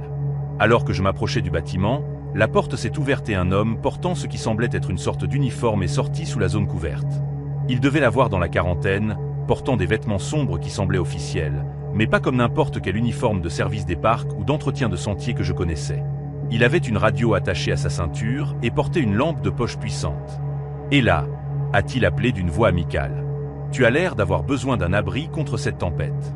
Pourquoi n'entres-tu pas et ne te sèches-tu pas ?» J'avais froid, j'étais mouillé, et réellement préoccupé par ma sécurité dans la tempête qui s'aggravait. L'offre d'un abri chaud et sec était incroyablement attrayante, et l'homme semblait professionnel et légitime, mais quelque chose dans la situation semblait légèrement faux. Le bâtiment n'était marqué sur aucune de mes cartes. Il n'y avait pas de panneau indiquant quel genre d'installation c'était, et je n'avais jamais entendu parler d'installation d'entretien de sentier ou d'abri d'urgence dans cette zone particulière. Quel genre d'installation est-ce? Ai-je demandé, essayant de sembler décontracté tout en gardant mes distances. Station d'entretien de sentier, a-t-il répondu sans hésitation. Nous surveillons cette section de sentier, gérons les situations d'urgence, coordonnons avec les recherches et sauvetages. Tu as choisi une bonne nuit pour tomber sur nous. Cette tempête est censée s'aggraver avant de s'améliorer. Son explication semblait raisonnable, et le bâtiment semblait certainement pouvoir être une sorte d'installation officielle. Il y avait ce qui semblait être des antennes de communication sur le toit, plusieurs véhicules garés sous la zone couverte, et à travers les fenêtres, je pouvais voir ce qui ressemblait à du matériel de bureau et des cartes sur les murs. Je suis Ashley, ai-je dit, m'approchant finalement plus près du bâtiment. Je fais une randonnée de section à travers ici, et je me suis fait prendre par ce temps. Enchanté de te rencontrer, Ashley, a-t-il dit avec un sourire chaleureux. Je suis Frank. Viens à l'intérieur et nous te réchaufferons. Nous avons du café, des vêtements secs, et tu peux attendre que la tempête passe dans le confort. Frank m'a conduite dans le bâtiment, qui était effectivement chaud et sec. L'intérieur semblait professionnel. Il y avait des bureaux avec des ordinateurs, des classeurs, des cartes couvrant les murs, et ce qui semblait être du matériel de communication.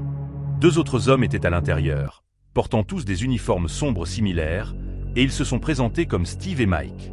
Ils semblaient tous amicaux et professionnels, posant des questions sur mes plans de randonnée et exprimant de l'inquiétude pour ma sécurité dans la tempête. Ils m'ont fourni une tasse de café chaud et une serviette pour me sécher, et ont suggéré que je pourrais rester dans leur salle de repos jusqu'à ce que le temps s'améliore. La salle de repos contenait plusieurs lits de camp, apparemment pour le personnel qui travaillait des quarts de nuit le long du sentier, ainsi que des équipements de base comme une petite cuisine et des installations de salle de bain. Pendant la première heure environ, tout semblait parfaitement normal. Les 3 hommes continuaient avec ce qui semblait être un travail de routine, vérifiant l'équipement, surveillant les communications radio et mettant à jour des journaux et de la paperasse.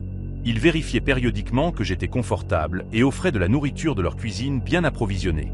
Mais au fur et à mesure que la soirée progressait, j'ai commencé à remarquer des choses qui me rendaient de plus en plus mal à l'aise. Premièrement, aucune des communications radio que j'ai entendues ne ressemblait à un trafic légitime d'entretien de sentier ou de réponse d'urgence. Les conversations étaient brèves et cryptiques, utilisant une terminologie que je ne reconnaissais pas et discutant d'activités qui semblaient sans rapport avec la gestion de sentiers. Deuxièmement, malgré leur prétention de surveiller le sentier à des fins de sécurité, ils semblaient remarquablement peu intéressés par mes plans de randonnée spécifiques ou par la coordination avec des agents extérieurs à propos de ma présence dans la zone. Le personnel légitime d'entretien de sentier voudrait typiquement des informations détaillées sur d'où je venais, où je prévoyais d'aller, et si quelqu'un s'attendait à ce que je donne des nouvelles. Le plus préoccupant, j'ai remarqué que toutes les cartes sur les murs avaient des marquages qui ne correspondaient pas aux informations officielles du sentier. Il y avait des symboles et des notations qui ressemblaient à ce qui pourrait indiquer des positions de surveillance, des routes de patrouille ou d'autres activités qui n'avaient rien à voir avec l'entretien de sentier. Vers 22 h, Frank m'a informé qu'il passait à leur opération de quart de nuit et que je devais rester dans la salle de repos pour ma propre sécurité.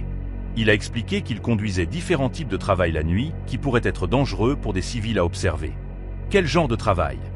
Ai-je demandé, essayant de sembler curieuse de manière décontractée plutôt que soupçonneuse. Patrouille de sécurité, test d'équipement, coordination avec d'autres agences, a-t-il répondu vaguement. Rien dont tu doives t'inquiéter, mais nous devons te demander de rester à l'intérieur jusqu'au matin. C'est alors que j'ai réalisé que je n'étais pas dans une installation d'entretien de sentier du tout. Quoi que fassent ces gens, ce n'était pas une gestion légitime de sentier, et ma présence avait créé une situation qu'ils devaient contrôler. Les offres amicales d'aide avaient été conçues pour m'amener à l'intérieur du bâtiment, et maintenant j'étais effectivement retenu contre ma volonté. Je leur ai dit que je me sentais beaucoup mieux et que je voulais continuer à randonner, tempête ou pas. Mais Frank a clarifié que partir n'était pas une option. Je crains de ne pas pouvoir te laisser faire ça, a-t-il dit. Son ton était encore amical, mais avec une fermeté sous-jacente qui clarifiait sa signification. La tempête est encore dangereuse, et nos opérations nocturnes créent des dangers de sécurité supplémentaires. Tu seras beaucoup plus en sécurité en restant ici jusqu'au matin. Steve et Mike avaient arrêté leurs activités de travail et étaient maintenant concentrés entièrement sur moi. Je pouvais voir que les 3 hommes étaient armés de ce qui semblait être des armes à feu dans des holsters, bien qu'ils n'aient fait aucun geste menaçant. J'ai passé les heures suivantes à faire semblant de dormir sur l'un des lits de camp tout en essayant de comprendre comment m'échapper. Le bâtiment avait plusieurs sorties, mais je pouvais voir à travers les fenêtres qu'au moins une personne était toujours positionnée à l'extérieur, apparemment en service de garde. La tempête faisait toujours rage, ce qui rendrait toute tentative d'évasion extrêmement dangereuse, même si je pouvais sortir du bâtiment sans être détecté. Vers 3 heures du matin, j'ai entendu une conversation entre Frank et quelqu'un à la radio qui a fait couler mon sang-froid. Ils discutaient de la situation de la randonneuse et de la coordination avec ce qui semblait être d'autres installations similaires dans la région. La conversation incluait des références au traitement de personnes qui avaient vu trop de choses et à la coordination avec des équipes d'élimination. J'ai réalisé que quelle que soit l'opération que ces gens menaient, ils avaient des protocoles pour gérer des civils qui découvraient accidentellement leurs activités. Et ces protocoles impliquaient apparemment de s'assurer que ces civils n'aient jamais la chance de signaler ce qu'ils avaient vu. Je savais que je devais sortir de là immédiatement, quelles que soient les conditions de la tempête. Vers 4 heures du matin, j'ai remarqué que le garde à l'extérieur s'était déplacé dans une position où il ne pouvait pas voir l'une des sorties arrière. J'ai tranquillement rassemblé mon équipement, suis sorti furtivement de la salle de repos et me suis dirigé vers la porte arrière. La tempête était encore intense, mais pas aussi sévère qu'elle l'avait été plus tôt dans la soirée. J'ai réussi à sortir du bâtiment et dans les bois sans être détecté, puis ai commencé à me frayer un chemin de retour vers le sentier principal en utilisant ma boussole et mon GPS. Les heures suivantes ont été parmi les plus terrifiantes de ma vie. Je pouvais entendre des véhicules se déplaçant à travers la zone, et plusieurs fois j'ai vu des faisceaux de lampes de poche balayer les bois alors que les hommes me cherchaient. J'ai dû me déplacer lentement et soigneusement pour éviter de faire du bruit ou d'être détecté, tout en naviguant à travers un terrain accidenté dans l'obscurité et sous la pluie continue. Juste après l'aube, j'ai atteint une section du sentier principal où j'ai rencontré 2 randonneurs légitimes se dirigeant vers le sud. Ils ont pu confirmer mon emplacement et m'aider à naviguer jusqu'au croisement de route le plus proche où j'ai immédiatement contacté les autorités locales. Le département du shérif a pris mon rapport au sérieux et a organisé une investigation immédiate de la zone où j'avais trouvé l'installation. Mais quand ils sont arrivés à l'emplacement, le bâtiment avait complètement disparu. Il n'y avait aucune trace qu'une structure avait jamais existé là. Pas de fondation, pas de zone dégagée, pas d'équipement, rien. L'enquêteur m'a dit qu'ils avaient été au courant de rapports d'activités suspectes dans cette région, mais n'avaient jamais été capables de localiser aucune preuve d'opérations illégales. Ma description d'une installation mobile ou temporaire qui pourrait être rapidement démontée et retirée correspondait à leur théorie sur comment de telles opérations pourraient éviter la détection. 6 mois plus tard, j'ai été contacté par un agent fédéral qui m'a dit que mon rapport avait fait partie d'une investigation plus large sur des activités illégales dans des zones de nature sauvage isolées. Il ne pouvait pas fournir de détails sur la nature de l'investigation, mais il a confirmé qu'il y avait des opérations criminelles organisées utilisant l'isolement d'endroits comme le Sentier des Appalaches pour mener des activités qui nécessitaient une cercie complète des forces de l'ordre et du grand public. Je n'ai jamais découvert exactement ce que ces gens faisaient dans cette installation, mais l'agent a fortement suggéré que mon évasion avait probablement sauvé ma vie. Il m'a dit que les gens qui découvraient accidentellement de telles opérations étaient considérés comme des menaces de sécurité qui devaient être neutralisées pour protéger l'entreprise criminelle plus large. Je randonne encore, mais jamais seul et jamais sans protocole de points détaillés avec plusieurs personnes qui savent exactement où je suis censé être et quand. Plus important encore, j'ai appris qu'accepter de l'aide d'étrangers dans la nature nécessite la même prudence et le même scepticisme que vous utiliseriez dans n'importe quelle autre situation où vous pourriez être vulnérable aux prédateurs. La nature sauvage attire des gens qui veulent échapper à la surveillance et aux régulations de la société civilisée. Et malheureusement, cela inclut des gens qui veulent échapper à ces contraintes spécifiquement pour pouvoir s'engager dans des activités criminelles sans interférence.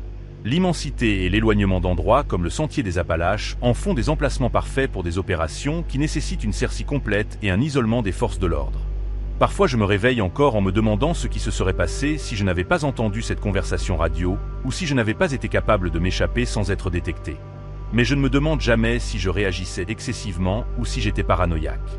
Parce que parfois les prédateurs les plus dangereux dans la nature sont ceux qui comprennent exactement comment exploiter notre confiance et notre désespoir d'aide quand nous sommes les plus vulnérables. Ce qui rend cette histoire particulièrement mystérieuse, c'est que l'agent fédéral a mentionné que ces installations mobiles étaient parfois liées à des cultes qui opéraient dans les zones les plus reculées des Appalaches. Des groupes qui croyaient que les montagnes étaient des portes vers d'autres dimensions et qui utilisaient les randonneurs comme des sacrifices rituels pour ouvrir ces portes. Je m'appelle James Wellington et en août 2019, je pensais avoir appris tout ce qu'il y avait à savoir sur la lecture des signes et le pistage dans la nature sauvage. Je chassais et pistais depuis plus de 25 ans. J'avais complété des cours de survie en nature sauvage avec d'anciens instructeurs militaires et me considérais comme un expert dans l'interprétation du comportement animal et des schémas de mouvement humain dans l'arrière-pays. Quand un collègue passionné de pistage a suggéré que nous explorions certaines sections isolées du Sentier des Appalaches en Virginie pour pratiquer nos compétences, j'ai sauté sur l'occasion. Un ami avait mentionné quelque chose comme « Cette zone a des étendues vraiment isolées où vous pourriez ne pas voir une autre personne pendant des jours. Es-tu sûr que c'est sûr pour juste vous deux ?» Je lui ai dit que mon partenaire et moi étions tous deux des hommes des bois expérimentés qui pouvaient se débrouiller dans n'importe quelle situation de nature sauvage. Eh bien, je suppose qu'il avait raison de s'inquiéter. Et maintenant, je ne vais pas vous ennuyer avec tous les détails techniques de la méthodologie de pistage. Mais disons simplement que ce que j'ai découvert sur ce sentier m'a appris que parfois le prédateur le plus dangereux est celui qui comprend exactement comment utiliser votre propre expertise contre vous. Mon partenaire de pistage était un gars nommé Robert Harrison, un ancien garde forestier du service des forêts qui avait des décennies d'expérience dans l'application de la loi en nature sauvage. Nous avions prévu de passer 5 jours à randonner à travers certaines des sections les plus isolées des montagnes de Virginie, utilisant l'opportunité pour pratiquer des techniques de pistage avancées et documenter les schémas de faune dans une zone connue pour son écosystème diversifié. Nous avons commencé notre expédition un lundi matin à la mi-août, randonnant vers le nord depuis une tête de sentier isolé qui voyait très peu de trafic. Notre plan était de nous déplacer lentement, passant du temps à chaque campsite, analysant les traces, les excréments, les signes d'alimentation et d'autres preuves d'activité animale. Pour les premiers 2 jours, tout s'est déroulé exactement comme prévu. Nous avons trouvé d'excellents exemples de signes d'ours, documenté plusieurs sentiers de cerfs et localisé ce qui semblait être une tanière de lynx roux. Mais le 3e jour, j'ai commencé à remarquer quelque chose qui a mis mes instincts professionnels en alerte. Mélangé avec le schéma normal de traces animales, je trouvais des empreintes de pas humains qui n'avaient pas de sens. La première anomalie que j'ai remarquée était un ensemble d'empreintes de bottes qui semblaient suivre systématiquement la route que Robert et moi avions prise la veille. Les empreintes étaient relativement fraîches, probablement faites dans les 6 à 8 heures suivant notre passage, et elles montraient un schéma de mouvement délibéré qui suggérait que quelqu'un avait pisté notre progrès plutôt que de simplement randonner le même sentier. La deuxième anomalie était plus préoccupante. Les empreintes de bottes montraient que celui qui nous suivait avait quitté le sentier principal à plusieurs points pour observer nos campsites depuis des positions dissimulées. J'ai trouvé des preuves claires de quelqu'un allongé à plat ventre derrière des rondins tombés et des formations rocheuses avec de la végétation écrasée et des marques de frottement indiquant des périodes d'observation prolongées. Robert, ai-je dit, l'appelant pour examiner le signe que j'avais trouvé. Regarde ça et dis-moi ce que tu en penses.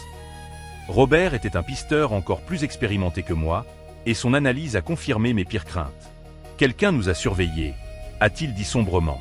Ces positions ont été soigneusement choisies pour fournir une surveillance visuelle de nos camps tout en restant cachés. Celui qui a fait ça sait ce qu'il fait. Nous avons commencé à rebrousser chemin le long de notre route, cherchant des preuves supplémentaires de surveillance. Ce que nous avons trouvé était profondément dérangeant. La personne qui nous suivait avait documenté nos mouvements pendant au moins 2 jours, établissant plusieurs postes d'observation et apparemment photographiant ou enregistrant autrement nos activités. Plus préoccupant était la nature systématique de la surveillance. Ce n'était pas l'œuvre d'un randonneur curieux ou de quelqu'un qui avait simplement trébuché sur notre sentier. Les postes d'observation étaient positionnés avec une précision militaire. Les schémas de mouvement montraient des compétences avancées en artisanat de terrain, et le comportement global suggérait quelqu'un avec une formation professionnelle en surveillance et pistage. Ça ressemble à un schéma de chasse, a dit Robert, faisant écho à mes propres pensées. Quelqu'un nous traite comme des animaux de proie, apprenant nos habitudes des schémas de comportement. Cet après-midi-là, nous avons fait une découverte qui a confirmé nos soupçons et a escaladé la situation à un niveau de danger complètement différent. Caché dans une formation rocheuse naturelle à environ 200 yards de l'un de nos campsites, nous avons trouvé ce qui semblait être une position de surveillance semi-permanente. La cache était expertement construite en utilisant des matériaux naturels et des techniques de camouflage militaire. À l'intérieur, nous avons trouvé des preuves d'occupation prolongée, des emballages de nourriture, des bouteilles d'eau, et ce qui semblait être des déchets humains qui avaient été soigneusement enterrés selon les protocoles militaires de sanitation de terrain.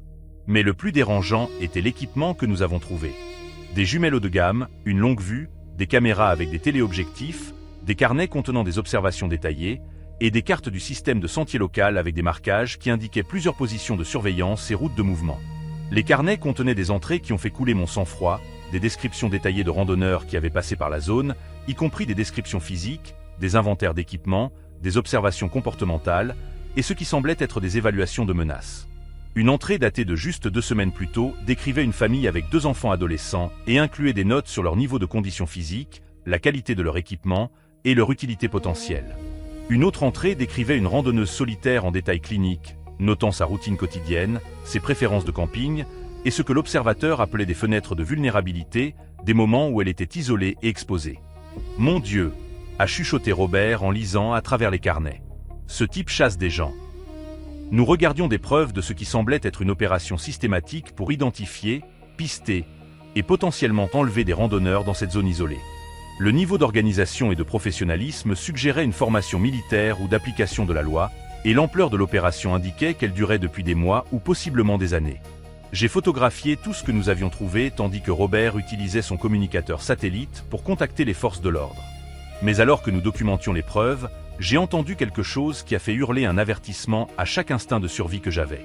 Le son de quelqu'un s'approchant à travers les bois avec le même schéma de mouvement furtif que nous avions pisté. Nous devons partir, ai-je chuchoté à Robert. Tout de suite. Nous avons rapidement rassemblé notre équipement et commencé à nous déplacer vers le sentier principal aussi silencieusement que possible.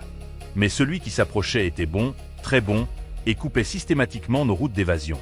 Chaque fois que nous essayions de nous déplacer dans une direction particulière, nous trouvions un signe fret indiquant que quelqu'un s'était récemment déplacé à travers cette zone, nous forçant à changer de cap. Il est devenu clair que nous étions dirigés vers un emplacement spécifique, probablement où notre poursuivant avait préparé une sorte de piège ou de site d'embuscade. La personne qui nous pistait utilisait des techniques de mouvement tactique avancées, coordonnant plusieurs positions et démontrant un niveau d'artisanat de terrain qui suggérait une formation d'opérations spéciales militaires ou d'élite d'application de la loi.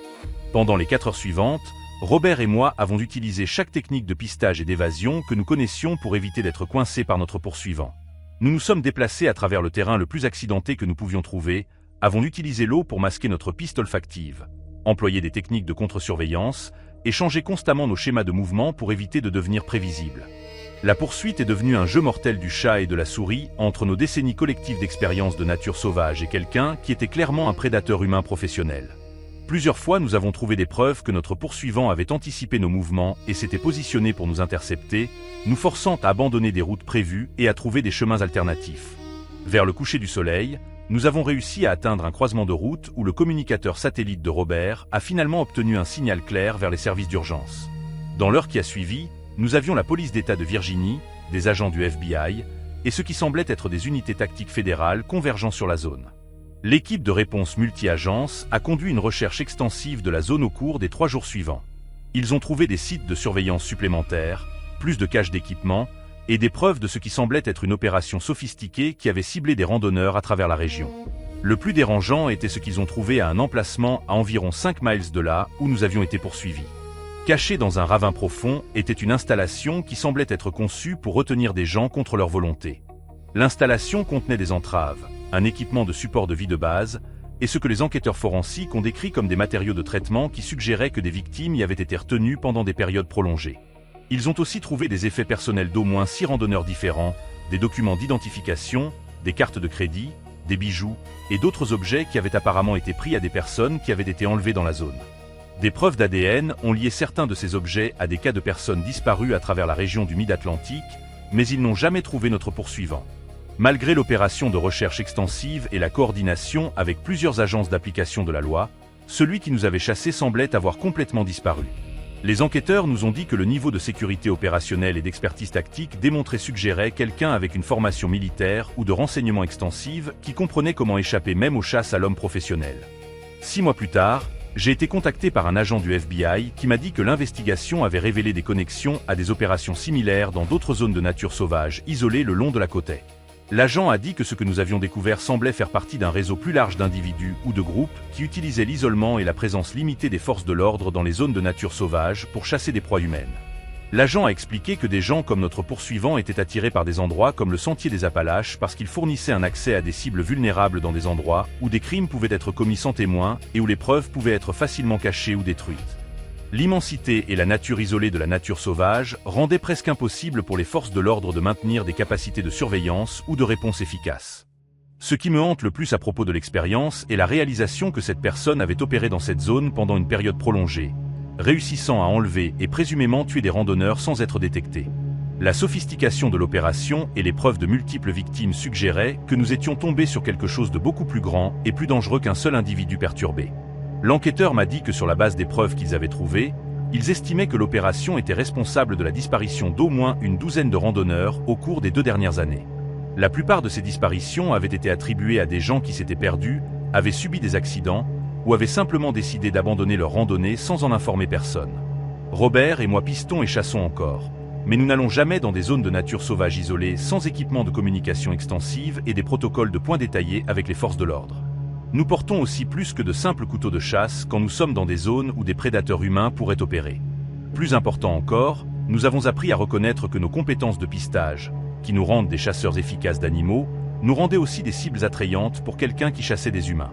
Notre expertise et notre confiance dans la nature sauvage nous avaient rendus trop confiants dans notre capacité à gérer les menaces humaines, manquant de peu de nous faire tuer dans le processus. La nature sauvage attire des gens qui veulent se tester contre la nature, mais elle attire aussi des gens qui veulent se tester contre d'autres humains dans un environnement où ils ont l'avantage maximum et le risque minimum de conséquences. Comprendre cette distinction nous a probablement sauvé la vie plus d'une fois depuis cette rencontre. Parfois je me demande combien d'autres chasseurs humains professionnels opèrent dans des zones de nature sauvage isolées, utilisant leur connaissance de la psychologie et du comportement humain pour sélectionner et traquer des victimes qui pensent être isolées en toute sécurité des prédateurs de la société civilisée. Mais je ne me demande jamais si nous réagissions excessivement ou si nous étions paranoïaques ce jour-là. Parce que parfois l'animal le plus dangereux dans la forêt est celui qui a appris à chasser les chasseurs. Ce qui rend cette histoire particulièrement mystérieuse, c'est que certains chasseurs locaux parlent d'une légende ancienne dans les Appalaches, celle du Wendigo des bois, une entité surnaturelle qui chasse ceux qui pensent être les plus forts dans la forêt, se nourrissant de leur arrogance et de leur confiance en leurs compétences. Certains croient que notre poursuivant n'était pas simplement un homme, mais quelque chose qui avait appris à prendre la forme humaine pour mieux chasser ses proies. Je m'appelle Samuel Brox et en septembre 2020, j'étais à seulement 5 jours de réaliser mon rêve de toute une vie de traverser complètement le sentier des Appalaches. À 52 ans, j'avais passé 6 mois à marcher de la Géorgie jusqu'au Maine, couvrant plus de 2000 miles parmi les terrains les plus difficiles de l'Est des États-Unis. Alors que je m'approchais du tronçon final vers le mont Katahdin, j'étais épuisé mais euphorique, planifiant déjà ma célébration au sommet et pensant à comment je décrirais cet accomplissement aux amis et à la famille de retour à la maison. Quand un autre randonneur que j'avais rencontré près de Monson avait mentionné quelque chose comme « Fais attention ces derniers jours ». J'ai entendu dire qu'il y avait eu des incidents étranges avec des gens ciblant des randonneurs complets proches de la fin de leur voyage. J'ai balayé ses préoccupations, lui disant que j'étais arrivé jusqu'ici en toute sécurité et que j'étais trop proche de la fin pour m'inquiéter de dangers improbables. Eh bien, je suppose qu'il avait raison de s'inquiéter. Et maintenant, je ne vais pas vous ennuyer avec tous les détails des défis physiques et émotionnels d'une randonnée de 6 mois. Mais disons simplement que ce que j'ai rencontré dans ces derniers jours m'a appris que parfois les prédateurs les plus dangereux sont ceux qui ciblent spécifiquement les gens quand ils sont les plus vulnérables et ont le plus à perdre. J'avais documenté mon voyage de traversée complète sur un blog de randonnée populaire, postant des mises à jour régulières sur mon progrès, mes défis et mes expériences le long du sentier. Le blog avait développé un modeste suivant d'autres randonneurs et d'enthousiastes de plein air qui vivaient par procuration à travers mon aventure. Je partageais des détails sur mon kilométrage quotidien, mes emplacements de camping, les conditions météo et les diverses personnes que je rencontrais le long du chemin. C'était un moyen de rester connecté avec le monde extérieur et d'inspirer d'autres qui pourraient envisager leurs propres aventures de randonnée de longue distance. Alors que j'entrais dans la section finale du sentier dans le Maine, je faisais un excellent temps et me sentais plus fort que depuis des mois. Malgré le tollé physique du long voyage, mes followers de blog suivaient avec excitation mon progrès vers le mont Katahdin. Et je recevais des dizaines de messages encourageants de gens qui avaient suivi mon histoire depuis le début. Le jour avant-dernier, alors que je randonnais à travers la nature sauvage isolée au sud du parc d'État Baxter, j'ai rencontré ce qui semblait être un ange du sentier, l'un des merveilleux bénévoles qui fournissent du soutien et de l'encouragement aux randonneurs complets le long de leur voyage. Les anges du sentier sont une partie chérie de la communauté des randonneurs, offrant tout depuis des trajets en ville jusqu'à des repas chauds, jusqu'à de simples mots d'encouragement quand les randonneurs en ont le plus besoin. Cet ange du sentier particulier s'est présenté comme Marc et a dit qu'il avait suivi mon blog et voulait me féliciter d'avoir presque accompli une telle réalisation incroyable. Il devait avoir dans la quarantaine, bien habillé dans un équipement de plein air coûteux et conduisant un SUV de modèle récent qui semblait capable de gérer les routes de campagne accidentées de la zone. « Samuel Brox, c'est ça ?» a-t-il dit avec un sourire chaleureux alors que je m'approchais de son véhicule. « J'ai lu ton blog religieusement ces derniers mois. Quel voyage incroyable tu as documenté. Tu devrais être incroyablement fier de toi. J'étais surpris et flatté que quelqu'un ait conduit jusqu'à cet endroit isolé spécifiquement pour me rencontrer. » Marc semblait authentiquement enthousiaste à propos de mon accomplissement et a posé des questions détaillées sur certaines des sections plus difficiles que j'avais décrites dans mes posts de blog. Il avait clairement fait très attention à mon voyage et pouvait référencer des histoires et expériences spécifiques que j'avais partagées. « Je sais que tu es probablement impatient de finir fort, » a dit Marc, « Mais je me demandais si tu serais intéressé par une petite célébration avant ton dernier effort vers Katahdin. J'ai loué un chalet à environ 20 minutes d'ici, et j'adorerais te fournir un vrai repas, une douche chaude et un lit confortable pour ta dernière nuit sur le sentier. Considère-le comme ma façon d'honorer ce que tu as accompli. L'offre était incroyablement généreuse et attrayante. Après 6 mois à dormir par terre et à manger de la nourriture de sentier, la perspective d'une douche chaude et d'un vrai lit était presque irrésistible. Marc semblait être un ange du sentier authentique qui voulait fournir une conclusion mémorable à mon voyage. Mais quelque chose dans la situation semblait légèrement faux, bien que je ne puisse pas tout à fait mettre le doigt sur ce qui me dérangeait. Marc en savait trop sur mes expériences spécifiques et semblait avoir mémorisé des portions substantielles de mes posts de blog. Ces questions étaient plus approfondies que ce que vous attendriez d'un follower occasionnel, et il semblait particulièrement intéressé par mon calendrier exact pour atteindre le mont Katahdin.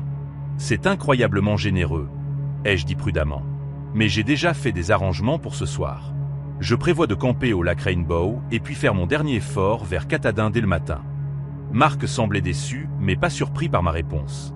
Je comprends complètement, a-t-il dit.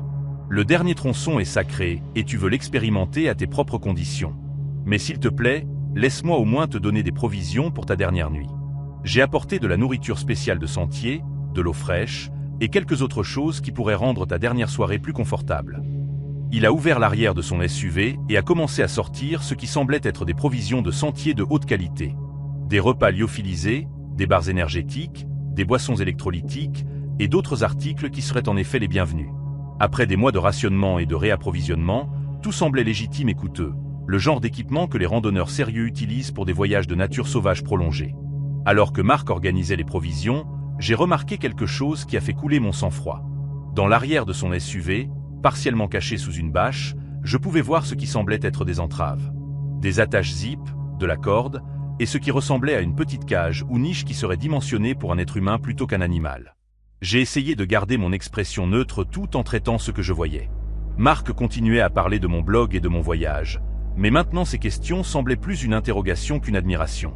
Il voulait savoir exactement quand je prévoyais de faire le sommet de Katahdin, si quelqu'un me rencontrait là-bas, quels étaient mes plans après avoir complété le sentier, et si j'avais de la famille ou des amis qui suivaient de près mon progrès. Tu sais, a dit Marc, continuant à organiser les provisions mais regardant attentivement mon visage, j'ai suivi plusieurs randonneurs complets cette année, et le tien est de loin le voyage le plus impressionnant.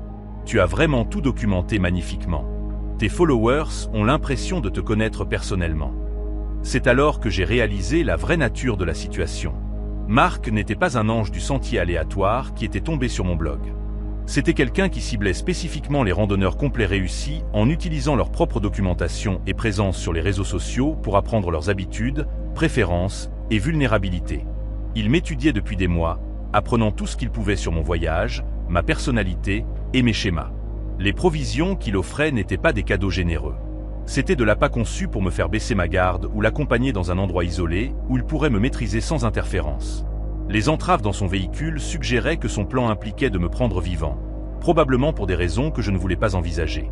En fait, ai-je dit, reculant du véhicule tout en essayant de sembler décontracté, je viens de me souvenir que j'ai promis de donner des nouvelles à ma femme à une heure spécifique aujourd'hui et je suis en retard. J'ai besoin de bouger pour pouvoir atteindre un endroit avec couverture cellulaire. Le comportement de Marc a changé immédiatement. Le sourire amical a disparu et ses yeux sont devenus froids et calculateurs. C'est malheureux, a-t-il dit, ne prétendant plus être un ange du sentier bienveillant. J'espérais vraiment que nous pourrions passer du temps ensemble à discuter de tes expériences plus en détail. J'ai commencé à marcher à reculons vers le sentier tout en gardant mes yeux sur Marc. Peut-être que nous pouvons nous connecter après que j'ai fini, ai-je dit, essayant toujours de maintenir le prétexte d'une conversation normale tout en créant de la distance entre nous. Mais Marc ne jouait plus le jeu de la mascarade. Il a atteint dans son véhicule et a sorti ce qui semblait être une matraque télescopique, du genre utilisé par les forces de l'ordre pour le contrôle des foules. « Samuel », a-t-il dit, sa voix maintenant complètement différente. Froide, professionnelle, menaçante. « Je pense que tu as mal compris la nature de cette conversation. Ce n'est pas réellement optionnel. » C'est alors que j'ai couru. Je me suis frayé un chemin à travers les bois vers le sentier principal aussi vite que je pouvais me déplacer avec un sac à dos plein. Derrière moi, je pouvais entendre Marc me poursuivant à pied. Il était clairement en excellente condition physique et gagnait du terrain sur moi malgré mon avance de 6 mois en conditions physiques de sentier. Mais j'avais 2 avantages. Je connaissais le terrain d'avoir étudié mes cartes, et j'étais assez désespéré pour prendre des risques qu'une personne rationnelle éviterait. J'ai atteint le sentier principal et commencé à courir vers le nord aussi vite que je pouvais soutenir, espérant atteindre le lac Rainbow où il pourrait y avoir d'autres randonneurs ou une sorte d'abri. Derrière moi, je pouvais entendre Mark s'écrasant à travers les broussailles. Plusieurs fois, j'ai aperçu des bribes de lui à travers les arbres alors qu'il essayait de paralléliser ma route. Après environ 2 miles de la course la plus intense de ma vie, j'ai atteint une section de sentier où je savais qu'il y avait une chute abrupte d'un côté et une falaise de l'autre. C'était un passage étroit qui forcerait Mark à m'approcher par derrière plutôt que d'essayer de me prendre en tenaille ou de m'encercler. J'ai arrêté de courir et me suis retourné pour lui faire face, sortant mon couteau de randonnée et mon sifflet d'urgence. Quand Mark a émergé des bois, il n'essayait plus de maintenir aucun prétexte d'être un ange du sentier amical. Il portait la matraque dans une main et ce qui semblait être un tasé dans l'autre, et son expression était celle d'un prédateur qui avait été momentanément contrecarré mais était confiant d'un succès ultime. « Ça va être beaucoup plus difficile que nécessaire », a-t-il dit, respirant fort de la poursuite. « J'avais prévu de rendre ça confortable pour toi, mais maintenant nous allons devoir faire les choses de la manière difficile. » J'ai activé ma balise d'urgence et commencé à souffler mon sifflet aussi fort que possible tout en gardant mon couteau prêt. Le passage étroit signifiait que Mark ne pouvait pas facilement me charger sans s'exposer au couteau. Mais cela signifiait aussi que je n'avais aucune route d'évasion s'il réussissait à passer mes défenses. Pendant plusieurs minutes, nous nous sommes fait face dans ce qui ressemblait à un face-à-face d'un vieux western. Mark a essayé plusieurs fois de réduire la distance, mais chaque fois j'ai pu le forcer à reculer avec le couteau tout en continuant à sonner le sifflet d'urgence. Je pouvais voir sa frustration grandir alors qu'il réalisait que son enlèvement soigneusement planifié se transformait en une confrontation prolongée qui augmentait le risque de découverte. Finalement, nous avons entendu ce que nous écoutions tous les deux. Le son de voix s'approchant du nord. D'autres randonneurs avaient entendu mon sifflet et venaient enquêter. Mark s'est immédiatement retourné et a disparu dans les bois, se déplaçant avec la même vitesse et furtivité qui lui avait permis de me poursuivre plus tôt. Les randonneurs approchants se sont avérés être un groupe de randonneurs de jour qui avaient exploré la zone et étaient familiers avec les protocoles d'urgence. Ils m'ont aidé à contacter les autorités locales en utilisant leurs communicateurs satellites et sont restés avec moi jusqu'à ce que les forces de l'ordre arrivent. L'investigation qui a suivi a révélé que Mark, dont le vrai nom s'est avéré être Marcus Fletcher, avait ciblé des randonneurs complets réussis depuis plus de 2 ans. Il utilisait les réseaux sociaux, les blogs de randonnée et les forums de sentiers pour identifier des victimes potentielles, apprenant leur route, préférences et informations personnelles avant de les approcher comme un soi-disant ange du sentier. Les enquêteurs ont découvert que Fletcher avait réussi à enlever au moins 3 autres randonneurs complets au cours des 2 dernières années, tous ayant disparu sans laisser de traces près de la fin de leur voyage.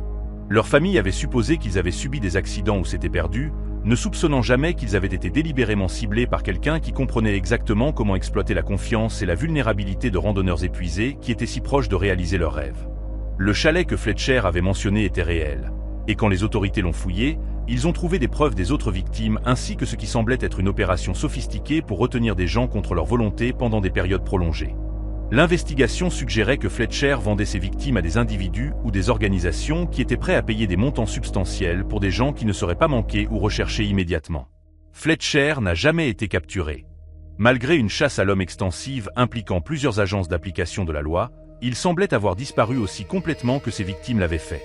L'enquêteur m'a dit que des gens comme Fletcher ont souvent plusieurs identités, des ressources extensives et des plans d'évasion détaillés qui leur permettent de disparaître quand leurs opérations sont compromises. J'ai complété ma traversée complète le lendemain, atteignant le sommet du mont Katahdin avec une escorte de la police d'État du Maine pour assurer ma sécurité. Mais l'accomplissement semblait creux après avoir appris pour les autres randonneurs qui n'avaient pas eu la chance d'être aussi chanceux que moi. La célébration que j'avais prévue a été remplacée par des services commémoratifs pour des gens dont les rêves avaient été interrompus à quelques miles de leur objectif. 6 mois plus tard, j'ai été contacté par un agent du FBI qui m'a dit que Fletcher semblait faire partie d'un réseau plus large d'individus qui se spécialisaient dans le ciblage de types spécifiques de victimes dans des endroits isolés. L'agent a expliqué que les randonneurs complets réussis étaient des cibles particulièrement attrayantes parce qu'ils étaient physiquement en forme, mentalement résilients et avaient développé les compétences de survie qui les rendraient précieux pour certains types d'acheteurs. La partie la plus dérangeante de l'investigation a été d'apprendre que Fletcher avait suivi mon blog pendant les 6 mois entiers de ma randonnée, étudiant ma personnalité, mes schémas de prise de décision et mes capacités physiques. Il avait planifié mon enlèvement depuis que j'étais encore en Géorgie, attendant patiemment l'opportunité parfaite quand je serais le plus vulnérable et le plus isolé. Je randonne encore, mais je ne maintiens plus de blog public ou de compte de réseaux sociaux qui pourraient être utilisés pour traquer mes mouvements ou activités. Plus important encore, J'ai appris que partager nos aventures et accomplissements en ligne peut nous rendre cible de prédateurs qui comprennent exactement comment utiliser notre propre enthousiasme et fierté contre nous. La nature sauvage attire des gens qui veulent se tester contre la nature et accomplir des objectifs extraordinaires. Mais elle attire aussi des gens qui veulent exploiter et détruire ces accomplissements pour leur propre profit. Comprendre cette distinction m'a probablement sauvé la vie plus d'une fois depuis cette rencontre près du mont Katahdin. Parfois je me demande combien d'autres randonneurs ont rencontré Fletcher ou des gens comme lui, et s'ils ont tous fait confiance à leurs instincts assez pour s'échapper en toute sécurité. Mais je ne me demande jamais si je réagissais excessivement ou si j'étais paranoïaque ce jour-là. Parce que parfois les prédateurs les plus dangereux sont ceux qui comprennent exactement comment chasser des gens, qui ont passé des mois à se préparer pour chaque danger sauf ceux qui marchent sur deux jambes. Ce qui rend cette histoire particulièrement mystérieuse, c'est que certains chasseurs de primes spécialisés dans la traque de criminels dans les zones sauvages parlent de la « malédiction du Katahdin », une force surnaturelle qui attire les prédateurs vers ceux qui sont sur le point d'accomplir leur voyage, comme si la montagne elle-même exigeait un sacrifice pour permettre à d'autres de réussir. Certains croient que Fletcher n'était pas simplement un homme, mais un instrument de cette ancienne force, choisi pour récolter les âmes de ceux qui pensaient avoir triomphé de la nature. Merci d'avoir écouté ces histoires terrifiantes. Le sentier des Appalaches reste l'un des endroits les plus magnifiques et les plus accueillants pour les amateurs de plein air. Mais ces récits nous rappellent que même dans les lieux les plus pittoresques, des dangers peuvent se cacher dans l'ombre. Si vous décidez de vous aventurer sur ces sentiers anciens, faites toujours attention à vos instincts. Informez toujours quelqu'un de vos plans. Et souvenez-vous que parfois, les prédateurs les plus dangereux ne sont pas ceux que vous attendez. Restez en sécurité. Et à bientôt pour de nouvelles explorations dans les ténèbres avec Monsieur Mystic Horror Stories.